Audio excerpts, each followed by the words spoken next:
Is everybody here? No, We have a quorum. Sean is here, so he wanted to do a moment of silence. If he's not here, we won't do it. Or Then I have to.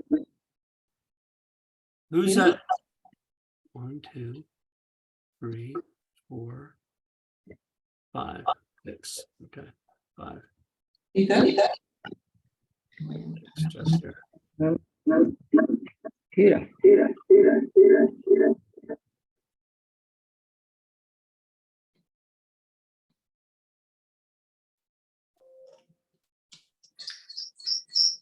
You pull it down over.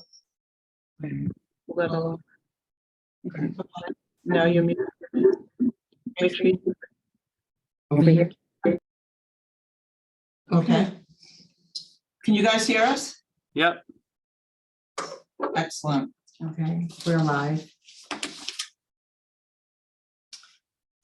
Good evening, everyone. I'd like to welcome you to our March 28th, 2023 City Council meeting. In the interest of government transparency with regards to deliberations and decisions made by the City Council and according to open meeting law, since this meeting was posted as a Zoom meeting, this meeting is recorded by video and audio and will be conducted by remote participation.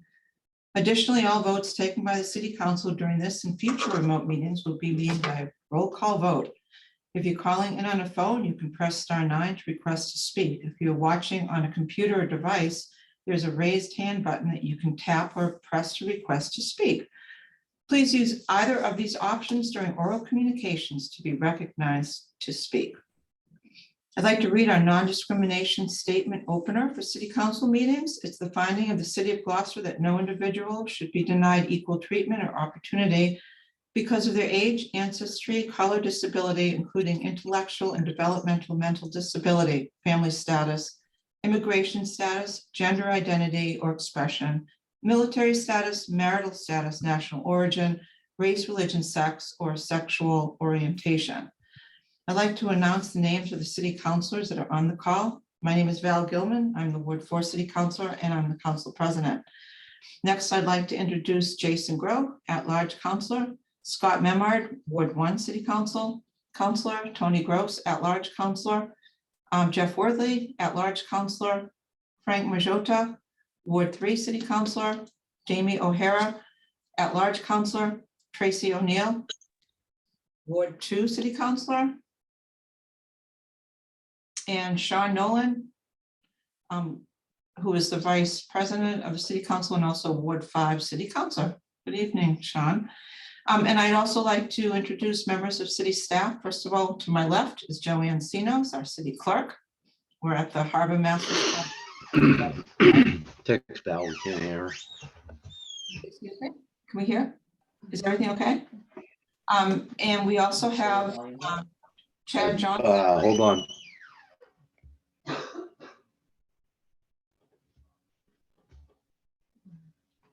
Okay. We have Chad Johnson, who's our Assistant Harbor Master. We have Kenny Costa, who is our auditor. We have Jill Cahill, who is our Chief Administrative Officer. We have John Dunn, who is our CFO. And we have TJ Shimataro, who is our Harbor Master. I think that is all. Let me just take a quick look to see if there's anyone else on city staff that is here. I know Senator Tar, Mayor Verga, did I introduce you? Senator Tar's here. I don't think I did. Mayor Verga is on the call. And Toby. Let's see, And Toby. who else? Oh, Pam Toby, who is the Director of Communications and Constituent Services. And I know Melissa? Melissa Gillis. Melissa Gillis, who is our Administrative Assistant to the Mayor. And Melissa Prince. Oh, Texera Prince, who is on the school committee. I think that is it. Former Steve City LeBlanc. Council President Steve LeBlanc.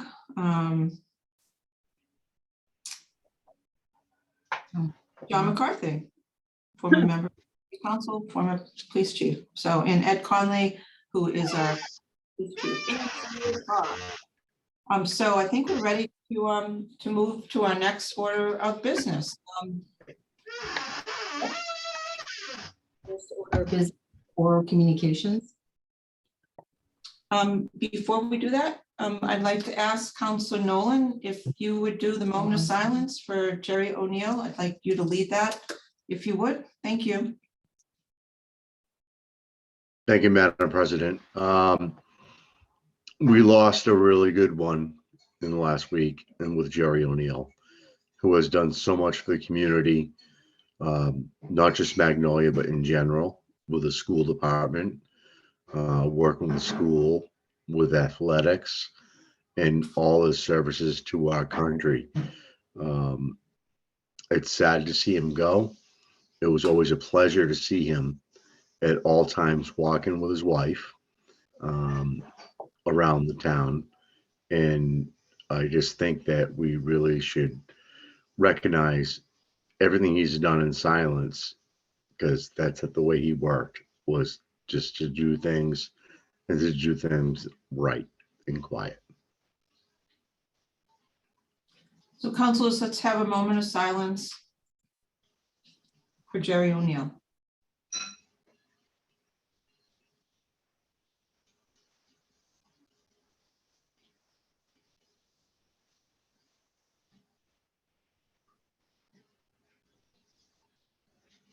Thank you, Counselors. Thank you, Counselor Nolan. Next order of business, Madam Clerk. Is oral communications. The public shall have the opportunity at every regularly scheduled meeting to be heard under oral communications on matters not appearing on the agenda. Oral communications shall allow any resident who has a request or complaint of any nature relative to city business to appear before the council, state their problem without debate, and the matter shall be referred to the proper agency through the office of the mayor. The resident will be notified within a 2-week period relative to the disposition of same, and a copy shall be forwarded to the city council. Person speaking under oral communications shall be limited to 3 minutes each. And tonight we would ask that Councilor Grow, who was first on the roll call, would do the timing. So is there anyone as a participant tonight that would like to speak to our council for up to 3 minutes? Marianne Boucher. Mary Ann, if you would introduce yourself and your address, and you have the floor. Thank you. Thank you, Mary Ann L. Boucher, 93 Mount Pleasant Avenue. I notice every week when you read the little brief before you start, you say no individual shall be denied equal opportunity. And I have to say, in the Zoom session, those who are on this side of the screen feel denied, in the sense that we don't have the same opportunity to see who is on the meetings. It would be great to have access to know who in the public is also watching these meetings. And I feel that we are denied that service. And I don't think that it's fair to, if we were in-house at City Hall, we would know who and how many, although you do state every once in a while, there are 23 people on the call, there are 56 people on the call. We don't know who is on that call. And I feel that it does a disservice to the public that they do not know who is on the call. That's it. Thank you very much. Thank you, Mary Ann. Is there anyone else that would like to speak to our council for up to 3 minutes for any matter that's not on the agenda? Seeing none, next order of business, Madam Clerk. The next order of business is confirmation of new appointments. I'd like to ask Councilor Nolan to take the lead in doing the confirmations of this new appointment.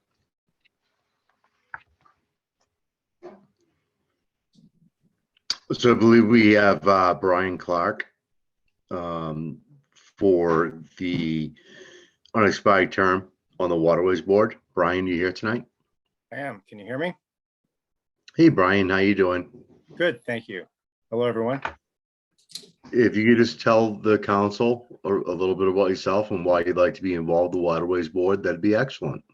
Yeah, as I told at the meeting the other evening, we've been a part of the community here since about 2016.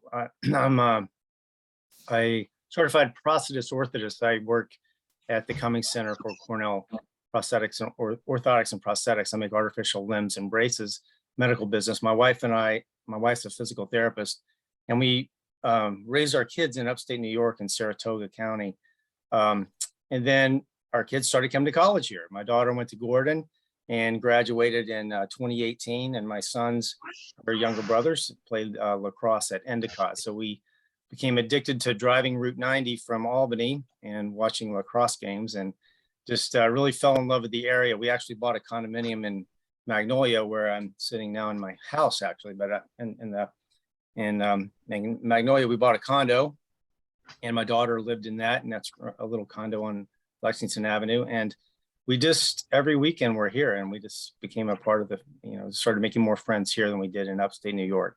So I've always been a boater. I was in my resume as a Navy officer after college. I went to the University of Tennessee. I was a pre-med engineering student who changed his mind by working in the hospitals for years as an orderly. And I just, the Navy kind of grabbed me and said, let's become a submarine officer. And so I did that for first part of my career, or my life, I guess, right out of college. And, I was stationed in San Diego. My wife and I really got used to the water, and I've always been around the water. So, kind of fast forward in 2020, we were fortunate enough after a long search to find a home that we could afford in Magnolia, which everyone here understands is kind of a challenge anywhere these days. So we purchased a home, and then figured we needed jobs, and we God just kind of opened up the heavens and dropped this house on us. And so now I'm located on Lake Road. We sold our condo, so I'm near Sean's father's house, actually. And I got to know some people around town, and I was honored to be nominated for the board. I have a boat. I have a Grady White, a 20-year-old Grady White, which I've had for a year now. So I'm going from boating on lakes for 20 years to the ocean, and it was a great year, and I'm looking forward to spending more time on the water. So I'm enjoying being part of the community. I work close by in Beverly at the Cummings Center, and I see patients all over in hospitals and nursing homes, fitting limbs, and that's kind of my story. So my wife and I are happy to be here. You'll see her. She's out there walking our yellow lab around Shore Road right now, probably, and so I know she is. So you'll see her around town, and I'd like to answer any questions if you have any. Excellent. Thank you, Brian. I really appreciate you stepping forward. Is there any counselor questions?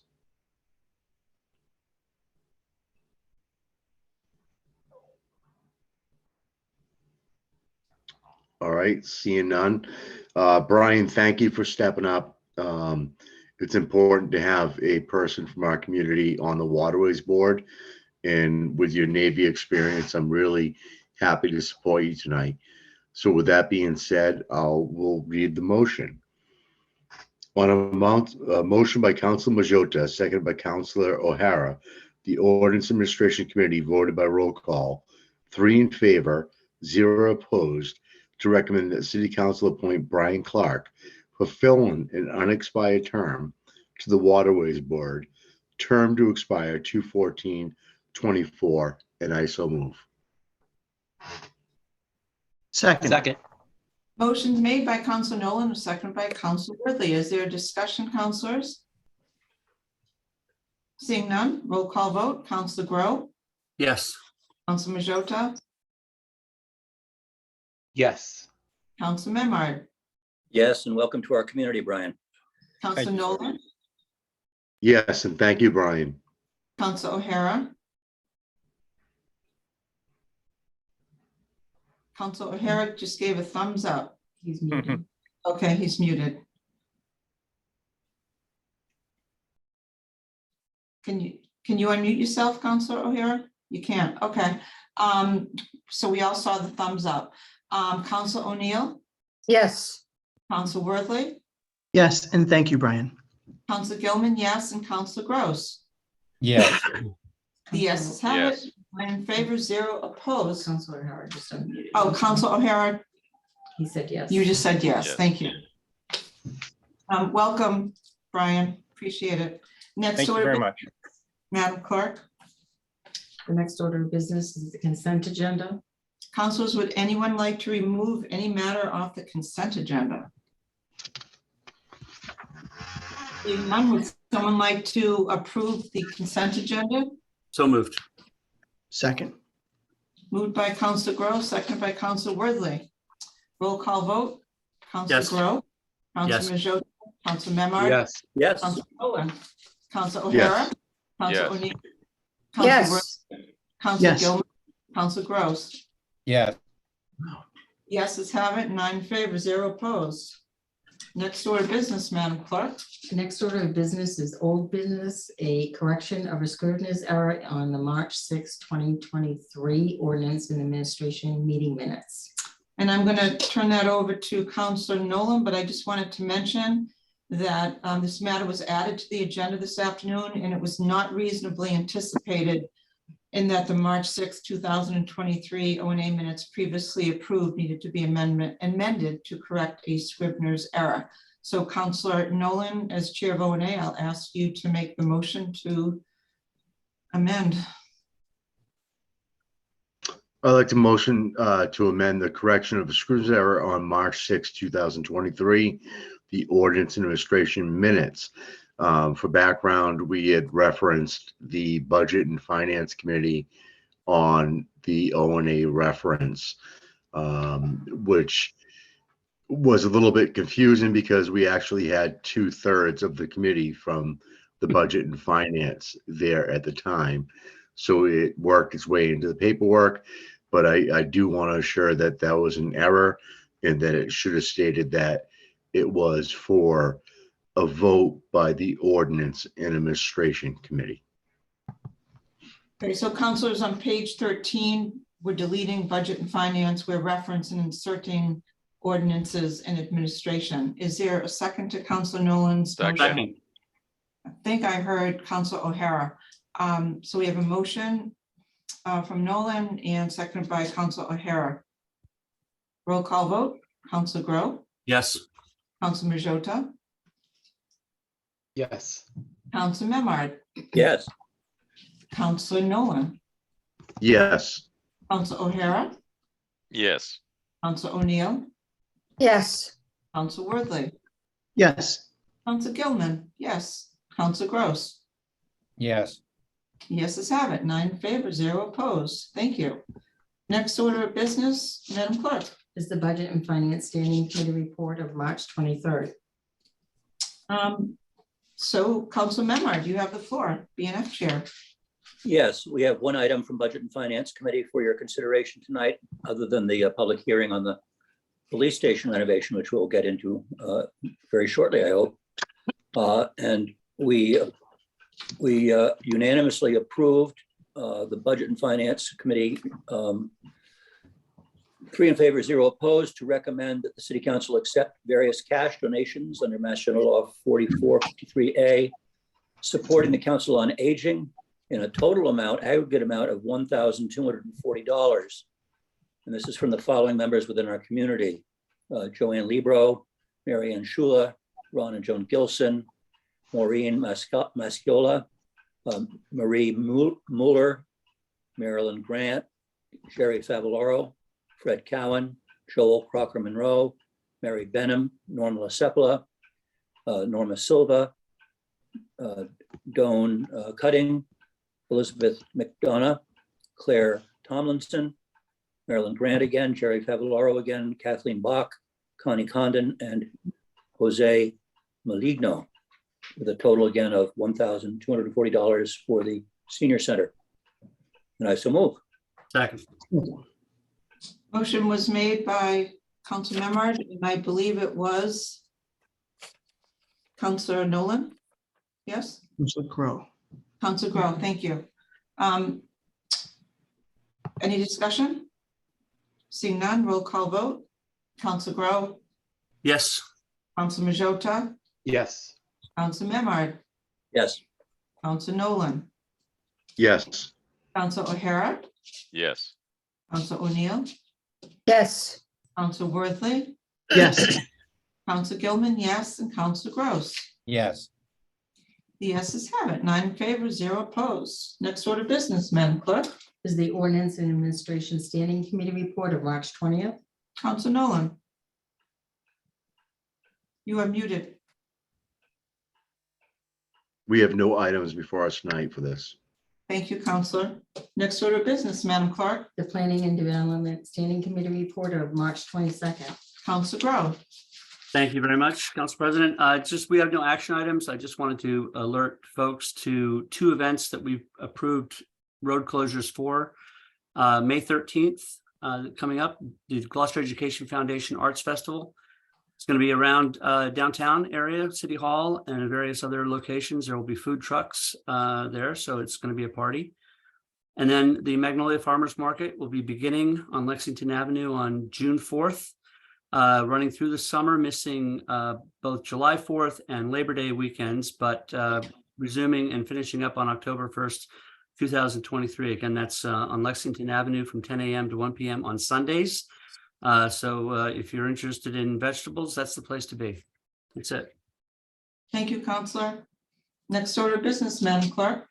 Is the first scheduled public hearing 2023-008.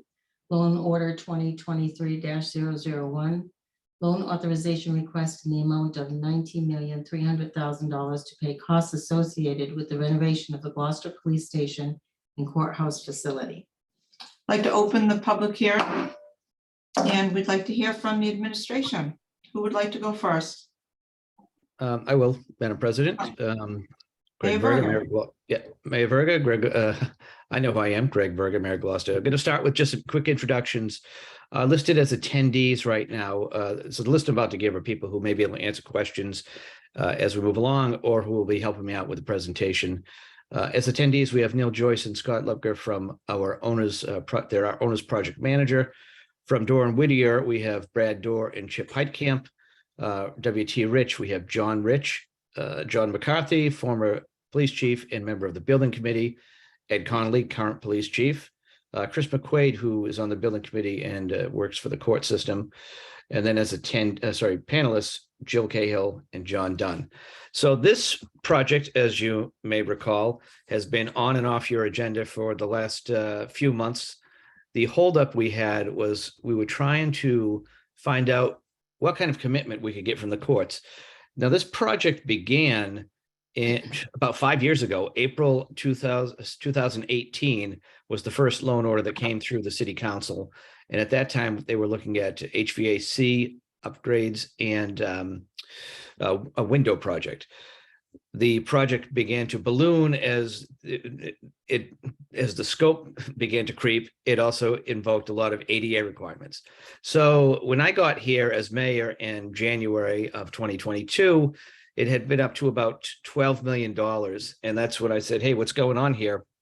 Do we have a commitment from the courts that they're going to stay? Because the last thing we wanted to do is have a nice, beautiful renovated courthouse and no court. So we started communications with the courts. And at first I was looking for just a written commitment, a letter saying, yeah, we're not going anywhere. But we soon began to ask, would you be willing to help pay for this project? Because at that time it had gone up to the roughly $19 million that we're at now. And after lots of negotiations between the court system, DCAM, and John Dunn and Suzanne Egan, we did indeed get an updated lease. The original lease was, I believe, $1 a year for 99 years. It had been modified in the 90s to include about a $10,000 a year line item for maintenance issues. We are now looking at over the next 30 years, about $5.2 million contributing towards the rent, which will contribute towards the debt payments. So once we had that in hand, signed, sealed, and delivered, that's when we brought it back to the council, which is now before you. And I feel very confident and positive about this project now that we have that commitment from the courts. We have a building that goes back to about 1971, 72. It's in a building that is a victim of deferred maintenance, like many of our properties in the city. This is the opportunity to make up for lost time. Some of the questions that have been raised over the last several months is, why aren't we looking at a combined police fire station? Couple of reasons. First of all, a combined police fire station would not be police, fire, and court. And secondly, we don't have a location for said police/fire station. The police station currently on Main Street is owned outright by the city, and this project can be done within 18 months and house a new police courthouse. If we were to start from scratch and start to try to find a spot, first of all, we have to find a spot. Secondly, we need to start this process all over. And we're probably looking at 1 or more years before we even are ready to get through the design phase, and probably another 2 to 3 years after that before we're even ready to have a ribbon cut and start to utilize this. I would say by then the courthouse is gone and we're behind the 8 ball. So with this commitment from the courts, I think that we are in a good position to move forward. We have a few other capital projects in the pipeline that are going to be staring us down in the near future. One is our 100-year-old in 2026, 100-year-old fire station and work needed at the DPW yard. So this is the time to attack the police station with this relatively small amount of money. New construction would be about $60 million roughly. I'll let Brad Dorr from Dorr and Whittier give a little more, put a little more meat on the bones for that one versus this $19.3 million. I think it's important that we keep the courts here. It serves not just Gloucester, but our surrounding cities, surrounding towns. It is important that our citizens have access to the courthouse, and our most vulnerable citizens have access to justice. And there are obviously a lot of other benefits to having the court and the police station in the downtown location. So with that, I'd like to hand it off to, I don't think Senator Tar is on the call yet, but. Yes, he is. Senator Tar is He is, here. So Senator Tar, Brad Dorr, and Ed Conley. Okay, so Tar could So have- with that, I'll hand it off to Senator Tar. I should mention that it was thanks to the efforts of Senator Tar and Ferrante that we were able to connect with the courts and get this deal done. And so with that, Senator Tar, through the chair, take it away. Thank you. Welcome, Senator. Do you have your camera by any chance? I am trying to figure out how to turn the camera on. I do Okay. not see myself.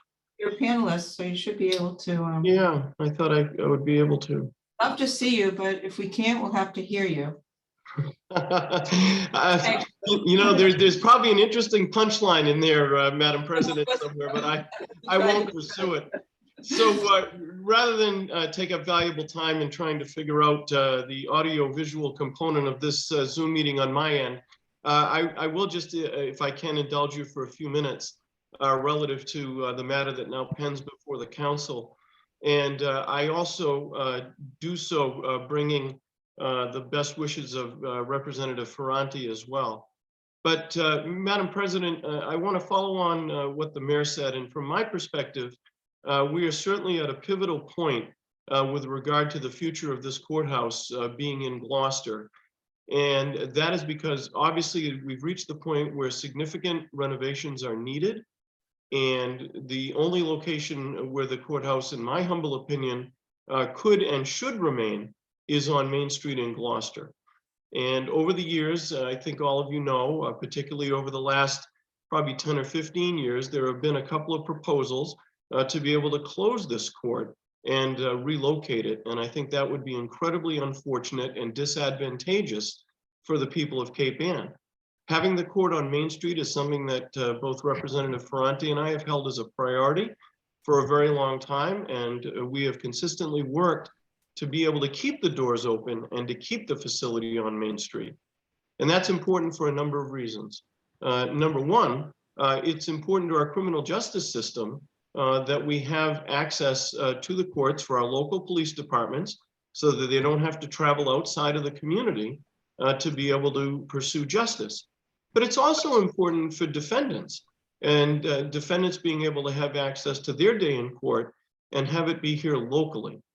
And it's also important, Madam President, for all of the attendant organizations locally that support the operations of the court in a whole host of ways, whether that be for juvenile diversion or whether it be for support programs that sometimes help to divert folks in other ways from the criminal justice system and in a different way.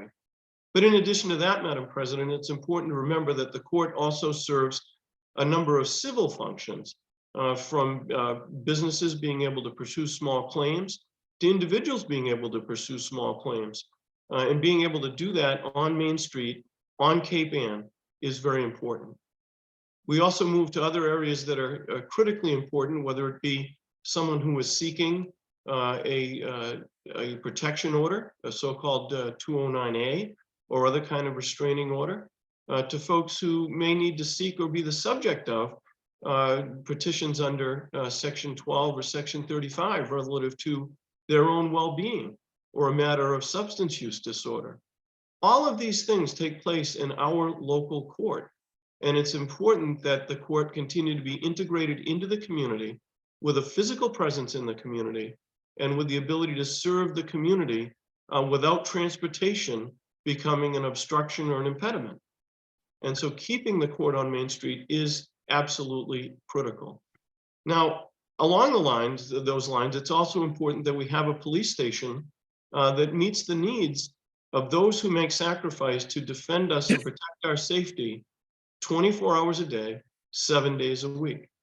And this project has the benefit of accomplishing both of those objectives. Now, with regard to the posture of the court on a going forward basis, as the mayor did mention, there is a 99-year lease that has been in effect. But I think all of us consider it to be important to reinforce that. And particularly if the city is going to invest $19.3 million, it's important that we get commitment that the court will continue to operate in its present location. And that commitment in this case comes in the form of a modification of the lease, as the mayor has referenced, and not only a modification of the lease in language, but also the payment of approximately $5.5 million from the trial court, indicating the court's commitment to keeping the doors of the court open and having the court remain vibrant and viable. And so I do think we are at a very important point here in terms of being able to preserve the court, provide those who defend us in law enforcement and protect our rights, and having them have a facility that's appropriate to their efforts, and being able to do so in a partnership between the state and the city. And I do want to say, Madam Mayor, that a tremendous number of individuals have been involved in this effort. Certainly the mayor and his team, some of whom you'll hear from tonight, but also the presiding justice of the Gloucester District Court, Judge Patton, and many others who have joined in this conversation to ensure that this important resource stays in the community and remains viable, and does so in a building that is suitable for its needs and for what it represents. So with that, I will offer my gratitude for being able to speak for a few moments tonight. I think that was probably enhanced by you not being able to see me on camera, but no matter what, thank you for the opportunity to speak, and I'll remain on the line in case there are questions. Thank you, Senator. So glad that you were here tonight. Mayor, Madam Chair, if we could go to Brad Dorr and Madam Clerk, I don't think that they're able to turn on their cameras. Not as an attendee, unfortunately. Okay, sorry. We tried to make it easier so they weren't on the screen the whole time, and unfortunately that means you won't see their faces. Yeah, it's because I tried to, there's no option when I brought him in to have them on camera. They had to be promoted to a panelist, and I'm not able to do that. Okay. We tried to simplify. thank you. Okay. So Brad, you have the floor. Welcome. And if you'd introduce yourself, that would be great. Sure. Thank you, Madam Chair. Good evening, councilors. My name is Brad Dorr. I'm a principal with Dorr and Whittier Architects. We've been involved in a number of projects throughout the city. Like Senator Tar, I'm happy to be, not have my photo up there that you have to look at, but I was asked tonight to give you a little bit of background in terms of our involvement in this project and maybe a little history. Some of this has already been covered by the mayor, but our involvement really started in 2019. And as the mayor suggested, originally we were brought in to look at the building, understand where some of the deficiencies were, and to look at initially, a potential window replacement project because the windows were leaking badly. Nothing's changed. They're still leaking badly. And so when we looked at trying to figure out how we were going to remedy that, it became evident right away that because when you look at the windows, you'll know that there's residential air conditioning units that are currently in those windows, that those would need to be replaced, right? Or swapped out because residential air conditioning units really isn't what you would want to go and pursue as part of, any type of renovation project because they're very inefficient. So we started to investigate, what we would do to modify the HVAC system. And, as you would suspect on a building that's 50 years old, there are a number of deficiencies there, and that's normal. This is a 24/7 building. It gets a lot of use after 50 years, right? It's expected that a lot of these systems would either have to be upgraded or replaced. So when we looked at what we would have to do to upgrade the HVAC system, right, we in turn would have to go and upgrade the electrical system, not only because it was deficient in and of itself, but also we would need that additional power to be able to kind of support the HVAC system. So now we've looked at, a couple of the major systems, right, to the building. And when we start to go and get a number of these systems and add costs to the project, in the existing building code, chapter 34, we start to trigger certain thresholds associated with accessibility, fire protection, et cetera. And then those systems in turn also need to be upgraded. So we're going to have to go now and make accessibility improvements to bring that into compliance with the code, as well as the fire protection, both sprinkler in the building, as well as bringing the fire alarm system up to code.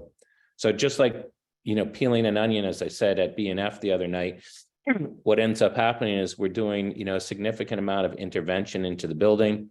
We're having to go and move some walls to make the accessibility work. We're going to be doing a lot of cutting and patching, right, because of all of the different systems, right, that we're having to go and upgrade.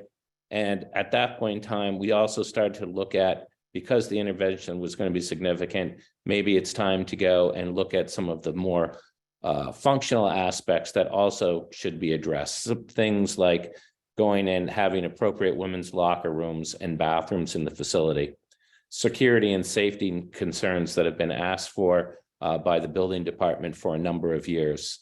Just security and safety concerns today, right? It's a much different environment today than what we were dealing with even 10 years ago. So we're really looking at, glazing, with the windows to have the appropriate type of glass in there that is ballistic rather than just, your typical glass that you would see. So there are a number of things in addition to the courthouse functionality and some of the other things that have been mentioned by others on this call. Today, right, the project from a construction cost perspective is approximately $14.3 million. The total project cost is $19.3 million, which is what is in front of you tonight, which gives you on a dollars per square foot basis, about $603 per square foot construction and about $813 per square foot. And that's really the metric to use when you're benchmarking out there with other communities. And we did a lot of benchmarking. And if we were to go and compare that today on dollars per square foot basis on construction, which is really the metric that we typically use, we would be well over $800 a square foot. In fact, we just bid a job. Our firm does a number of this work throughout the Commonwealth, and it's in the high $800 right now for that particular project. So from a renovation perspective, it seems to be fairly consistent and good value, I think, for the city of Gloucester. One thing that's really contributed, right, to price increases, as everybody is aware, of escalation over time. We've seen significant escalation over the past 2 or 3 years. And unfortunately, we don't see that trend really changing. Hopefully the curve will flatten, but we don't see prices going down in the near term. So I think that the number that the mayor put out there earlier in terms of a combined public safety building to incorporate both fire and police would be in the range probably of $60 million, depending on where the ultimate program landed. The last thing that I was asked to discuss was a little bit about schedule. If the committee moves this project forward, we would be ready to start as soon as next week. In fact, as soon as the paperwork gets processed, we have a construction manager on the team, which is WT Rich. I think it was mentioned earlier that the city has retained an OPM, an owner's project manager, which is CMS. So we've been working diligently together for over a year, right, to get it to this point where now the project that you see in front of you tonight is where it is, and we're ready to go. It's gonna, the first thing that we would be doing is issuing notices to proceed for some of the early equipment, because as everybody's aware, there are a number of market conditions out there, right, that are required for us to go and get some of those long lead items into the queue as fast as we could. And then we would go and start to mobilize and start to look at dispatch relocation in about 2 to 3 months. And then we would mobilize the balance of the construction with an overall construction after that of being about 18 months. So we've got about 2 years ultimately of construction.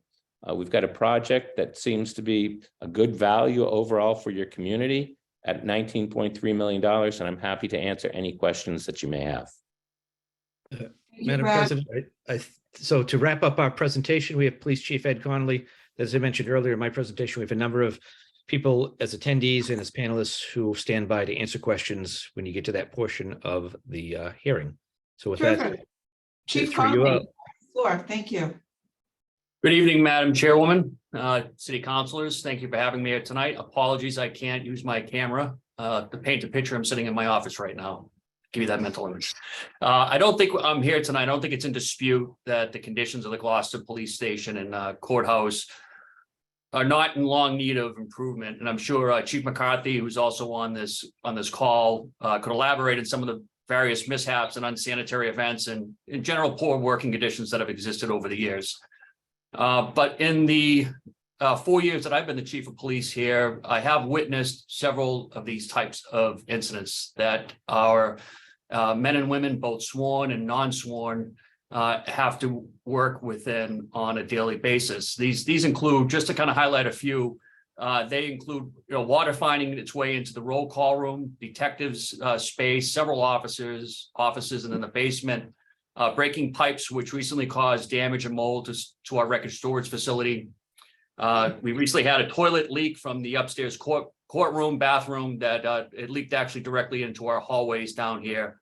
Detainees who have access to outdated toilet systems inside the holding cells have intentionally, on occasion, clogged the toilets, resulting in contaminated flooding. What started this whole project off, in some sense, was our HVAC system, which is out of date with zero internal ventilation other than opening a window, and we rely on residential cooling through window units currently, which is completely inefficient. The shower facilities here, which most police departments have for obvious reasons, are so decrepit as to make them not operational, and certainly the locker rooms here are out of date and provide no ventilation. In terms of a safety standpoint, our building lacks a proper entry door control system and general access control for most important doors here. The street level windows provide little to no protection for officers in the roll call area. Fire suppression systems are either non-existent or out of date. The firearms / training area on the top floor, which you'll hear shortly, will not, the firearms live fire range will not be coming back, but the training area itself is falling apart with tiles falling from the ceiling. And certainly we have outdated dispatch, IT, communications equipment, and camera systems. And the reason I picked these points specifically to bring up tonight is because every one of these will be corrected by this project by design. So just a few more things I'd like to point out to you in terms of other improvements we expect to see from this project. They include in our detention area, we're going to be remodeling our existing cells to include new ventilation systems, more importantly, new modern doors, upgraded cameras, new bathroom with fixtures with remote flushing so that detainees wouldn't be able to manipulate that and resulting in flooding, and improved lighting. This will also include 2 ADA compliant cells, which we currently do not have, and improvements to both our female and juvenile cells.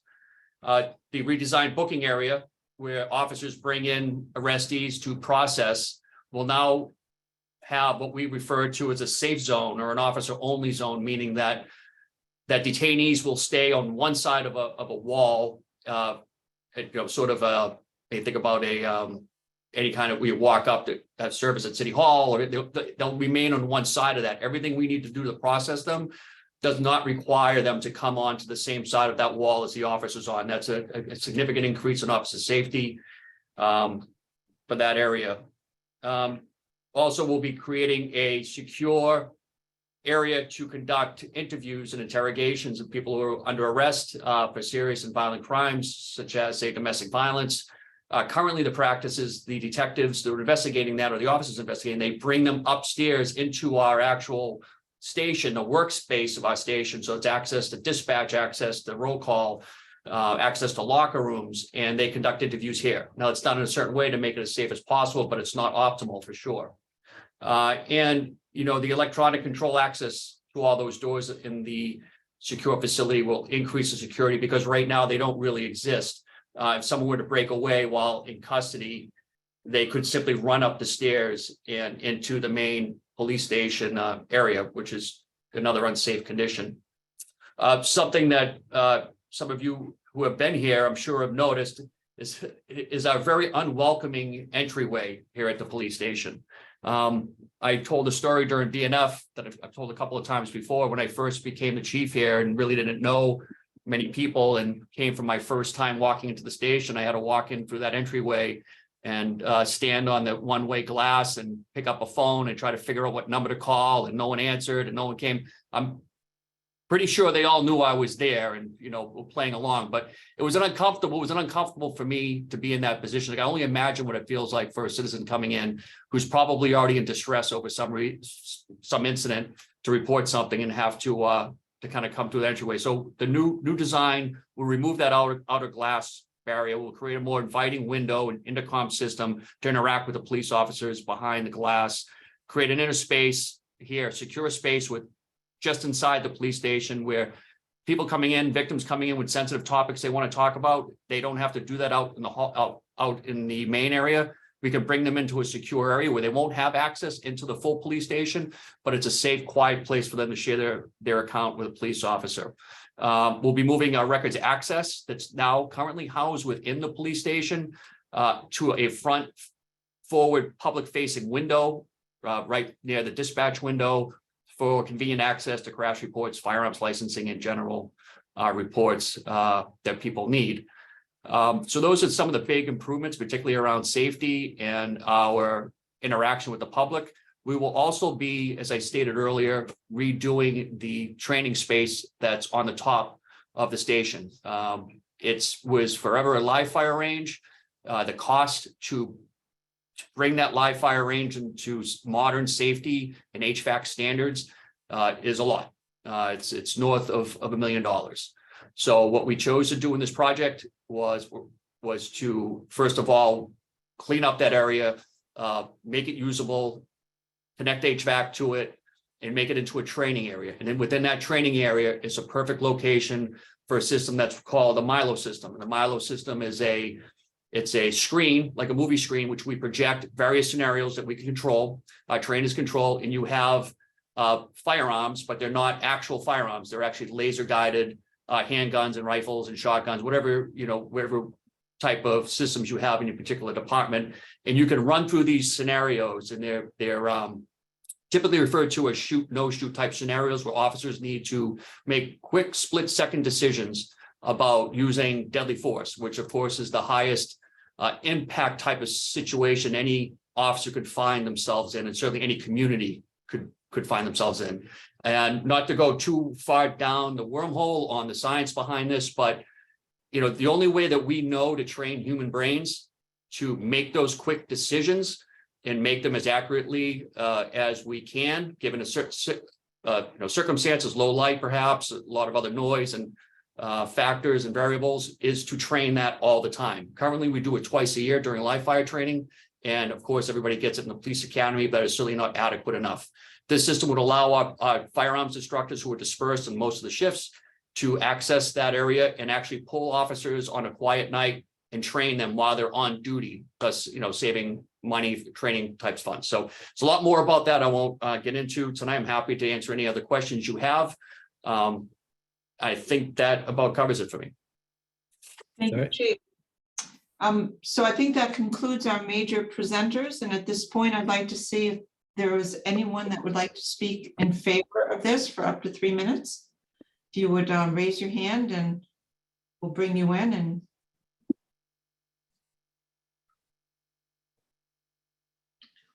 Opposition first. John McCarthy, welcome, and we know you, but you'll need to reintroduce yourself to us. Thank you. That's fine. Can you hear me, Val? Loud and clear, Chief. My name's John McCarthy. I live at 131 Mount Pleasant Ave. I have a lot of experience, as you just heard Chief Conley say, and I won't go into all that experience because you'd be here all night, but I do agree with what's been said tonight by all the presenters. The building does need to be rehabbed or rebuilt, and we were getting some of these loans in when I was still on the city council a year and a half ago, and there was no talk other than a $2 million earmark from the state. And I know we voiced concerns over the lease and whether the city should pay for the approximate 30% that the court takes up. This was addressed by the administration through Senator Tarr and Representative Farrant's office, as well as the court system. And I want to applaud them because, something that's $5.5 million that wasn't going to be considered towards this project. And we now have a lease that ensures the court will be here. Another thing is we have the $5.5 million, which frees up our borrowing power, as you all know. Maybe it's a start towards replacing what the mayor had just said, that we have a 125-year-old or 100-year-old fire station that desperately needs to be replaced. So I'd like to just voice my support for this project. Having had a lot of years there, I think the men and women of the police department deserve this, as do the fire department going forward and DPW. But I think this is a chance for the city to get their best bang for the dollar, especially with the state kicking in, and to help the local population be able to access the court and the police station. So thank you for listening to me. Thank you so much, Chief. It's nice to hear from you. Anyone else like to speak to the council for up to 3 minutes in support? Sonny Robinson, welcome, and if you would state your name and address, that would be great. Hi, everybody. It's Sonny Robinson. I live at 20 Harvard Street. I am not going to speak at length at all, but just to say how much I support this project, which certainly comes out of my 20 years of chairing the city's Coalition for the Prevention of Domestic Abuse. I think it is extremely important that we move forward on these renovations to the police department and the court department, given what we in domestic abuse prevention expect of all of them. It's important not only for our residents who are coming forward to use those services, but for our employees, both in the police department and in the court department, to have decent services that support the conduct of seeking prevention and justice. I think it's got to be at least 10 years ago that I started going to statewide hearings to try to secure the preservation of the court. This 30-year agreement in terms of the court staying, and I certainly advocate that this project, that this loan order go forward so we can move forward on this very needed project. Thank you for your time. Thank you, Sonny. We have Steve LeBlanc, our former city council president. Welcome, Steve. Hello, councilors. Can you hear me? Sure. All right. I'm supporting this also, and I'm not going to go at length, but this is a service to the community that this police department provides. I'm not going to compare it to our school, but we need a state-of-the-art building, and you get a better workforce, and you get a better attitude, and you get just a whole better environmental service that it's going to provide.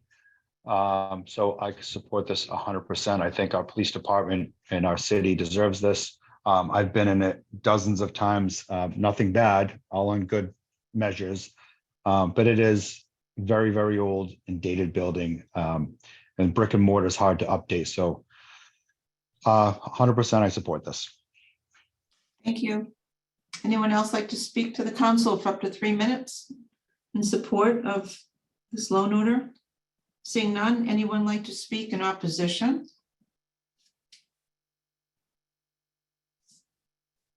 Seeing none, Madam Clerk, are there any communications?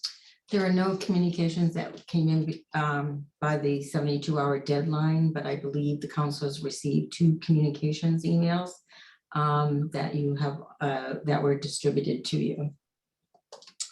Thank you. So at this point, we're going to open the public hearing up for council questions, and we're going to start with Councilor Grow, and we're going to allow 3 minutes, and Joanne will do the timing, and you'll only be timed for the time that you are asking the question, not the answer. So Councilor Grow, you're first on roll call tonight, so you have the floor to ask questions. Thank you, Madam President. I only have a couple of questions, actually. One is more a logistical question on how is the court and the police department going to be operating during the renovation process of 2 years? Because obviously the services still need to be provided. Will the court remain in place while the renovation is going on? Will police officers obviously will have to deal with that as well? So how is that going to affect operations? Thank you. Mayor Verga has his hand raised. So the courts are planning to relocate to Peabody, I believe, and I guess they'll start the packing process as soon as this vote takes place, presuming it's in the affirmative. And the plan is to move the police operations upstairs to the court while we renovate the lower levels, and then flip them back down to low level and work in the courts. I think in the short answer, that's pretty much it. Hope that covers what you're looking for, Councilor Grove. It's fine, yeah. And secondly, just only because this is yet another one of the large borrowings that we've done recently. Can John Dunn or Kenny Costa speak to what our overall budgeting threshold, our borrowing threshold is these days, and how this is impacting that? John or Kenny? Well, I guess, can you hear me? Yeah. I hear you loud and clear. All right, so Counselor, yeah, we have plenty of borrowing capacity. That is not an issue here. Again, the only issue is being able to afford it, and certainly having the state, be able to give us $5.5, more $1 million over the next 30 years. Will it essentially kind of, cover some of that borrowing capacity? So I think we're okay. Unless somebody comes to me, in a couple of days and says we have to spend $20 more million on a building, but I think we're okay. Or say 150 million on a sewer system or something like that. I'm trying to duck away from that for a little bit. Yes. Don't blame you. Okay, I'm good. Thank you. Okay, thank you. Well, next up for questions is Councilor Majota. You have 3 minutes, Councilor. No questions for me. I think Jason Grow asked a good question where everyone's got to go in for 2 years. Actually, I guess my follow-up question would be, if people are used to going to the courtroom in Gloucester, how would they be able to get to Peabody if they don't have a means of transportation? That I'm not sure if that's been discussed in any of the previous meetings, but I would hope social services that are available in town would help those who are unable to, as well as public transit. But I don't have a direct answer for you, Councilor Majota. Councilor Majota, if I can, Council President, So I know Melissa Texera is on here too. The court is working on all of their outreach and we'll be working with them, with the local attorneys and the advocacy groups so that everyone's aware of the move and the access. And so anyway, we'll make sure we address that as we go. Thank you. Any further questions, Council Majota? No, no questions. I can't wait to see the makeover. Okay, excellent. Council Memard, you have 3 Yes, minutes. thank you all. This group did an excellent and very thorough presentation at Budget and Finance Committee. We went into somewhat greater depth than was summarized here tonight. So we were all very appreciative of the presenters and the breadth and depth of what they are preparing here. And it's clearly, there's no dispute as to the need. The only question that I'm hearing from constituents is a concern about how we are planning forward for ongoing maintenance and and ongoing systems replacement and whose responsibility and how are those funded going forward so that these improvements are properly cared for and this investment is protected. Mayor Verga. Yeah, I would say that the city in recent years has done a much better job with preventive maintenance and as evidenced by West Parish School and other buildings. And so there's absolutely a concern. The last thing I want to do is basically flush nearly $20 million down the toilet. So that will be a consideration in the budget and going forward in the planning through the Public Works Department. So that is just can't have one without the other. You can't say, let's vote to fund a new building and then basically repeat the history that we just had over the last 40 years that led to us having to upgrade this building. So the answer to your question is yes. And it looks like. So Mayor Verga, you're saying that the responsibility and the city's funding will be through the city's DPW department in terms of facility maintenance for the new Yes, police station and courthouse. Right, as it is for all the buildings, including the school buildings. I said Joe Cahill has her hand up, Madam President. Sure. Our CAO, Jill Cahill. I just want to backfill that with a little bit of a discussion that's been happening at the Capital Improvements Advisory Board since from when I was Community Development Director and continues now. DPW Director Mike Hale, we've been talking regularly because Capital Improvements Advisory asks that same question, Counselor, all the time. So we've been talking at length about a building maintenance system, right? So right now, we're trying to bring, as these new buildings come online, we're trying to coordinate entry systems, heating systems, cooling systems, right? So they all speak to the same thing. And then on the other end is essentially a system that you put all this information into, and instead of it being in what has traditionally been the case in most cities of our size is there's a guy who's worked for DPW for 100 years and he knows, right? So we are moving towards using technology to track that. It's a big investment, both financially and time-wise for DPW and a big change.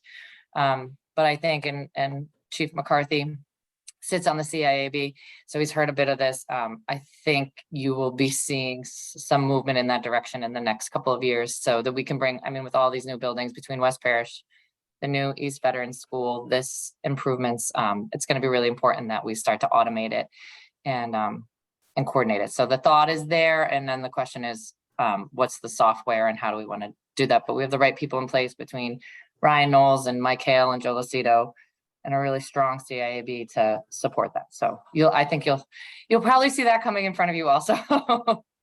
As long as we, appropriate and reserve adequate funding to support those measures. Yeah. Thank you, Jill. Appreciate that. Further questions, Council Memard? I'm good. Thank you. Okay, great. Next up for questions is Council Nolan. I think all my questions have been answered through BNF, the process of the last 2 years of going through this. So I don't think I really have any questions tonight. Thank you. Thank you, Councilor. Next up for questions is Council O'Hara. Thank you. Just as far as the budgetary numbers, the 19.3, what does the team have in the project for contingencies, as renovations are significantly different than new construction? I would defer to, somebody else on the team for that one. I believe we're carrying 8%, Councilor O'Hara, which is a little bit more than what we would carry on new construction. If Neil Joyce is on the call, he can confirm that, but I think that's where we're running. Okay, thank you. And has there been a complete review of the building to identify, obviously products that we used 50 years ago might not be that healthy to deal with as far as, again, and can get extremely expensive and working with it in renovations. Yes, like all of the work that we're, being involved with is going to be code compliant. It'll be new, so we won't be going back and trying to rehab, systems that are 50 years old, if that answers your question. So Brad Dorr, Neil Joyce has raised his hand. He might have an answer to this as well. Can we bring him in? He's under Paul Griffin. He's under Paul Griffin. Great. Welcome, Neil. Would you introduce yourself and Yes, Neil Joyce with Construction Monitoring Services. We are the city's OPM. We are currently carrying $1.3 million in project contingency for this job to cover anything unforeseen. I would advise the council that the building is and actively remains an active police station and courthouse. So destructive investigation really was not possible under this scenario. So we have tried to budget that in and take that into account as we're moving forward into renovations. Great, thank you, Neil. Any further questions, Councilor O'Hara? Yes, the chief mentioned his Milo range. Is that included in the 19 million, the purchase of that?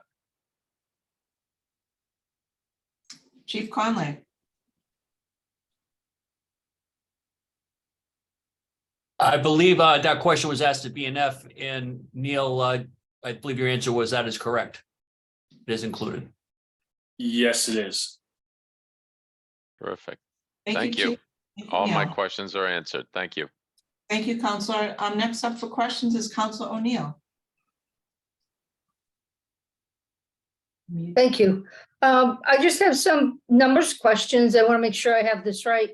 The building is going to be 19.3 million approximately. We're getting 5.3 million from the courthouse. And was it 4 million from the state? Is that a grant or is it 4 million? Did I hear it right?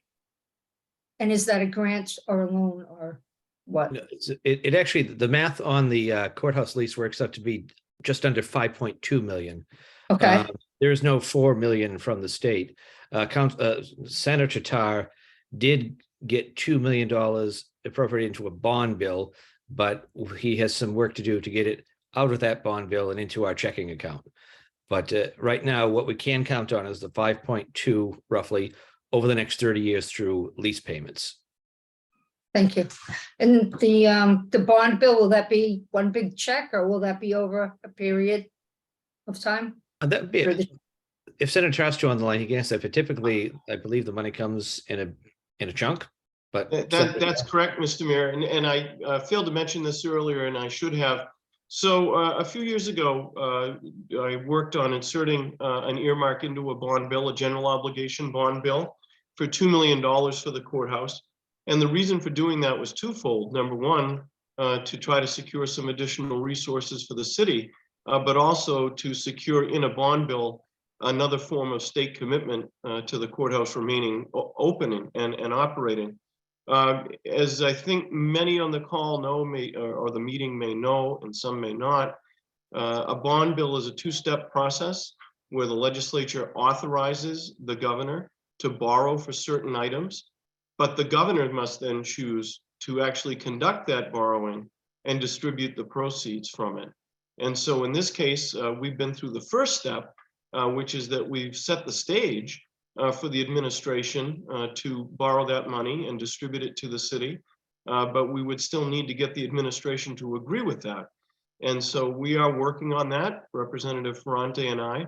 I cannot give any guarantee, and I do not want to create any false expectation. It is something that we will continue to pursue in the hope that we would be successful to get some or all of that authorization turned into an appropriation. And Councilor, to answer your question, if we are successful, the most likely scenario would be some or all of that $2 million in a lump sum would be transferred to the city. And I think the next logical question would be, well, what will happen if that occurs? And it would seem to me that the city would have two options. The most likely would be to reduce the amount of borrowing that would be necessary, or if we were too far along for that, then to be able to use those dollars for any additional costs that may arise in the project. But on these matters, I defer to John Dunn because he is far more expert than I. John Dunn, our CFO.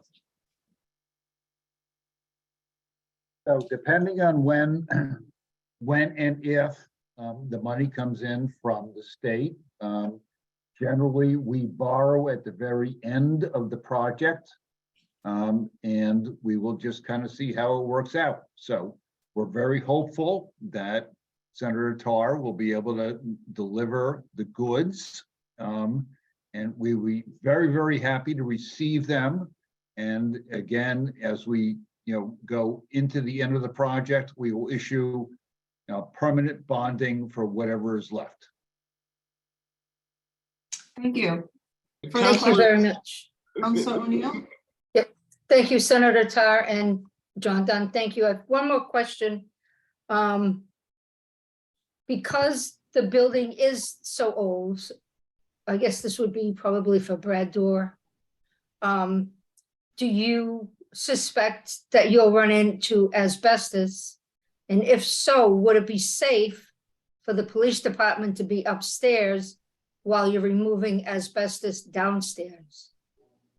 So we have contemplated some asbestos removal, and any areas, right, that would be subject to mitigation would be contained.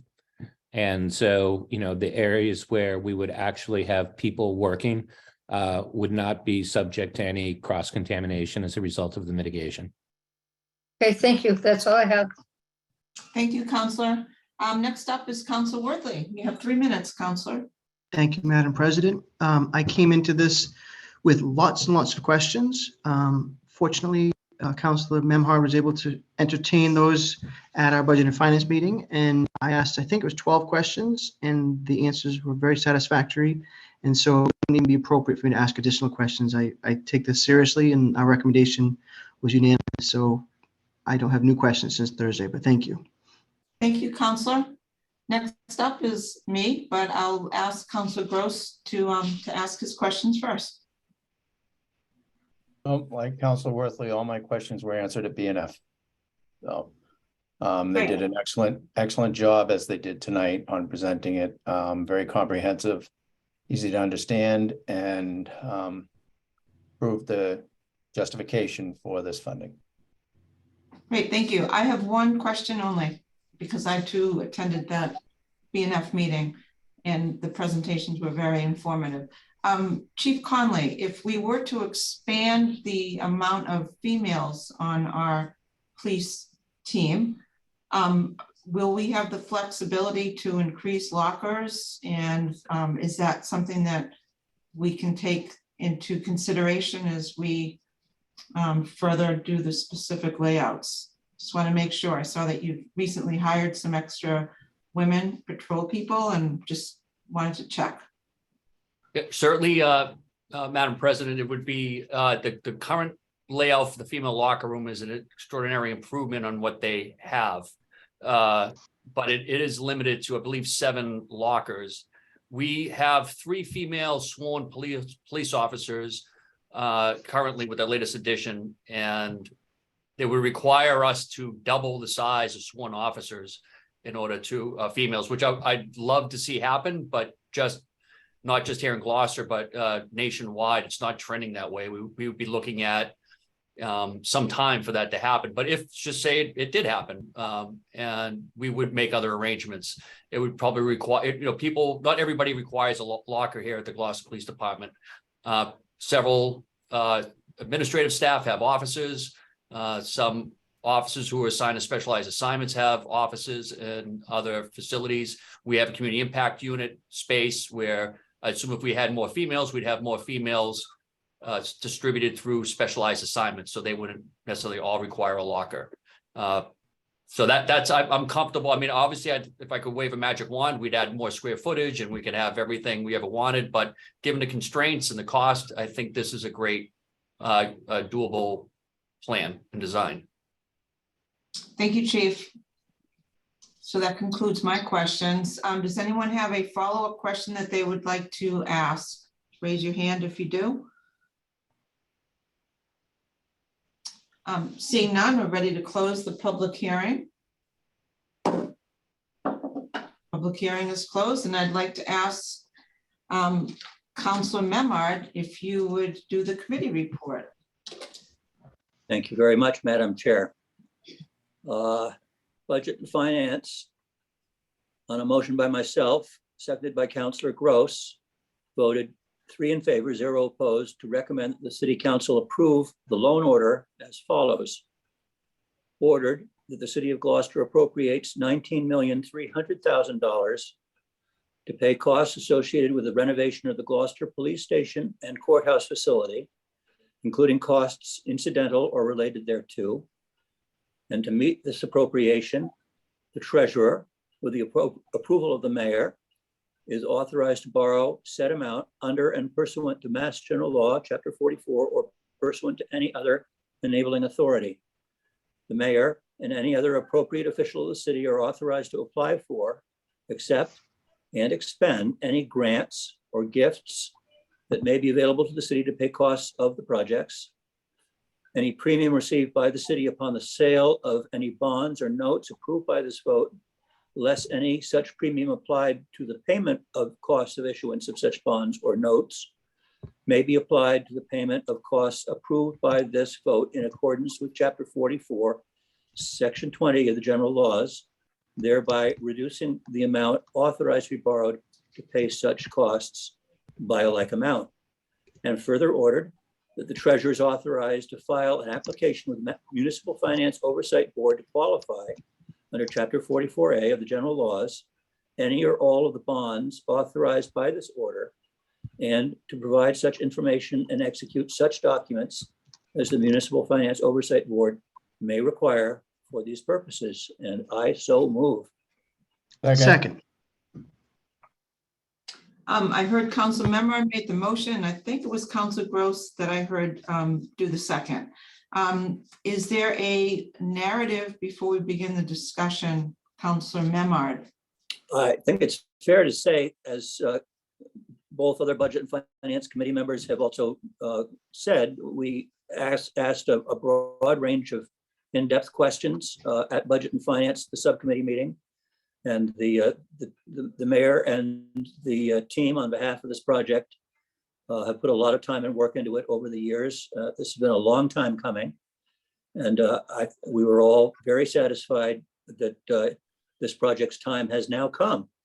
And it was our pleasure to approve it based on the quality of the work that's been done and the presentation that was made to us. Thank you, Councilor. So our rules of debate, we have 3 minutes each to deliberate on this. So we'll start with Councilor Grow on the motion. Thank you, Council President. I'm just really glad to see that the city's investing in our buildings and infrastructure in our departments like this. We've had a generational game of kicking the can down the road there and avoiding the responsibilities of maintaining our facilities to the best of our ability. These are, the city is a living, breathing entity, and our buildings are used constantly. And, we tend to kind of want to ignore that. We have to bring things back to modernization. We have to bring them up to code. We have to bring them to tolerable workplaces that people enjoy coming to and that the public deserves to do their business in. So I'm very much in favor of this moving forward. I know we're going to have a lot of projects coming up in the future, but that's the price of doing business. Unfortunately, we have to spend the money if we're going to have the services and the facilities that we need and deserve, and that our employees need and deserve. So I fully support this. I'm glad to see us doing it. I hope that we continue this trend of bringing ourselves into, if not the full 21st century, at least the late 20th, and that I'll be happy with that. Thank you. Thank you, Counselor. Counselor Majota. Very well said, Councilor Grow. I'm going to support this tonight. I'm very happy to see the improvements. The police officers, the community, we deserve this in this town. Like Councilor Harris says, Gloucester is a place where people want to be. Gloucester has noticed that we need to improve our infrastructure and just make these improvements. So support this, and that's it. Thank you, Counselor. Counselor Memard on the motion. Muted. You are muted, Counselor. Thank you. I say I have nothing further to add at this time. I'm glad we're having this vote, and it's my sincere hope that this project moves right ahead. Thank you. Counselor Nolan.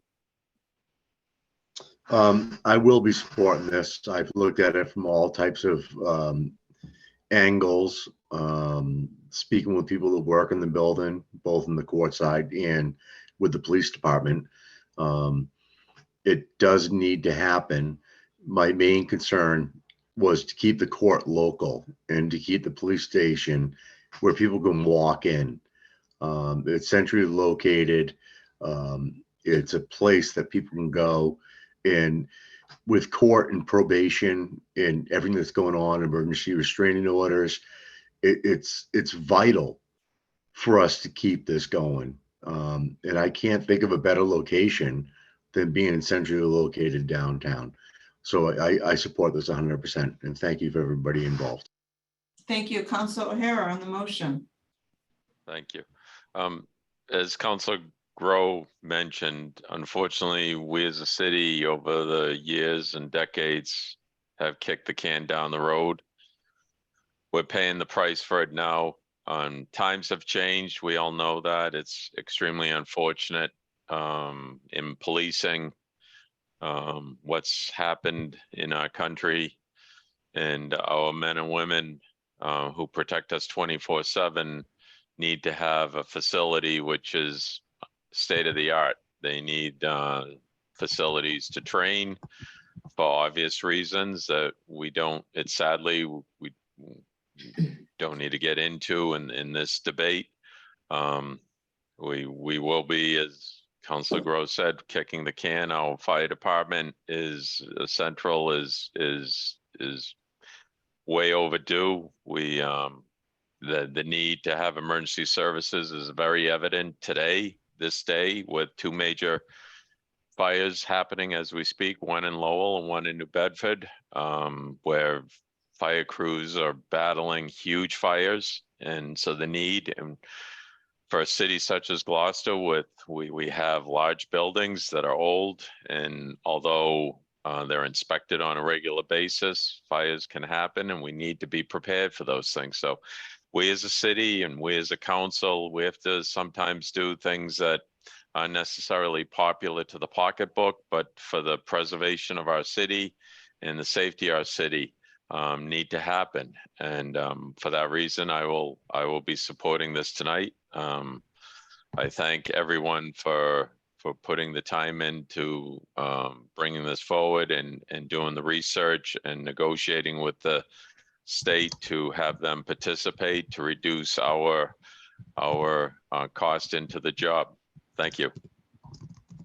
Thank you, Counselor. Next up is Counselor O'Neill. Yes, thank you. I will also be supporting this. I think it's very important that our police station is a safe place. I had no idea that tiles were falling from the ceiling and that the locker rooms are in such disrepair. So thank you, Chief Conley, for opening my eyes to that, and that's about it. Thank you, Bruce Taff, for helping us get some money from the state. It's much appreciated. Thank you. Thank you, Counselor O'Neill. Next up is Counselor Worthley on the motion. Thank you. So I think we all take spending taxpayers' money very seriously. And 19.3 million isn't a small amount of money, but it's also a very important investment. Our police department employees and our courthouse employees have been working in what I would consider to be somewhat unsafe working conditions, and certainly not modern conditions. Our community policing model makes it so that people can walk into the police department. And if we were to move the building somewhere else, it'd be harder for people to report a crime or obtain the services, as has been mentioned. And I think the access to justice is critically important. We wouldn't want to lose the court to another community and then have residents who don't have transportation not be able to get there. I want to make a very strong point to give loads of credit to the administration, Mayor Verga, Jill Cahill she took some time to help me get up to speed on this. The whole building committee, Senator Tarr's office and Senator Tarr and Representative Ferrante. We had a $1 lease and then a $10,000 per year lease. And to get to a 30-year lease with $5.5 million is remarkable. And that likely would continue beyond the time frame of paying for this loan and beyond the 30-year lease. There'll be another negotiation at some point. And I want to give all the credit in the world, especially Mayor Verga, for pulling that together. So I look forward to seeing this done. I look forward to voting for this. And it should have been done many, many years ago. I'm glad to be part of the council that's doing this. Thank you. Thank you, Counselor. Counselor Gross. Yeah, for the amount of work we're getting done here, and not having to build a new building is pretty good for the city.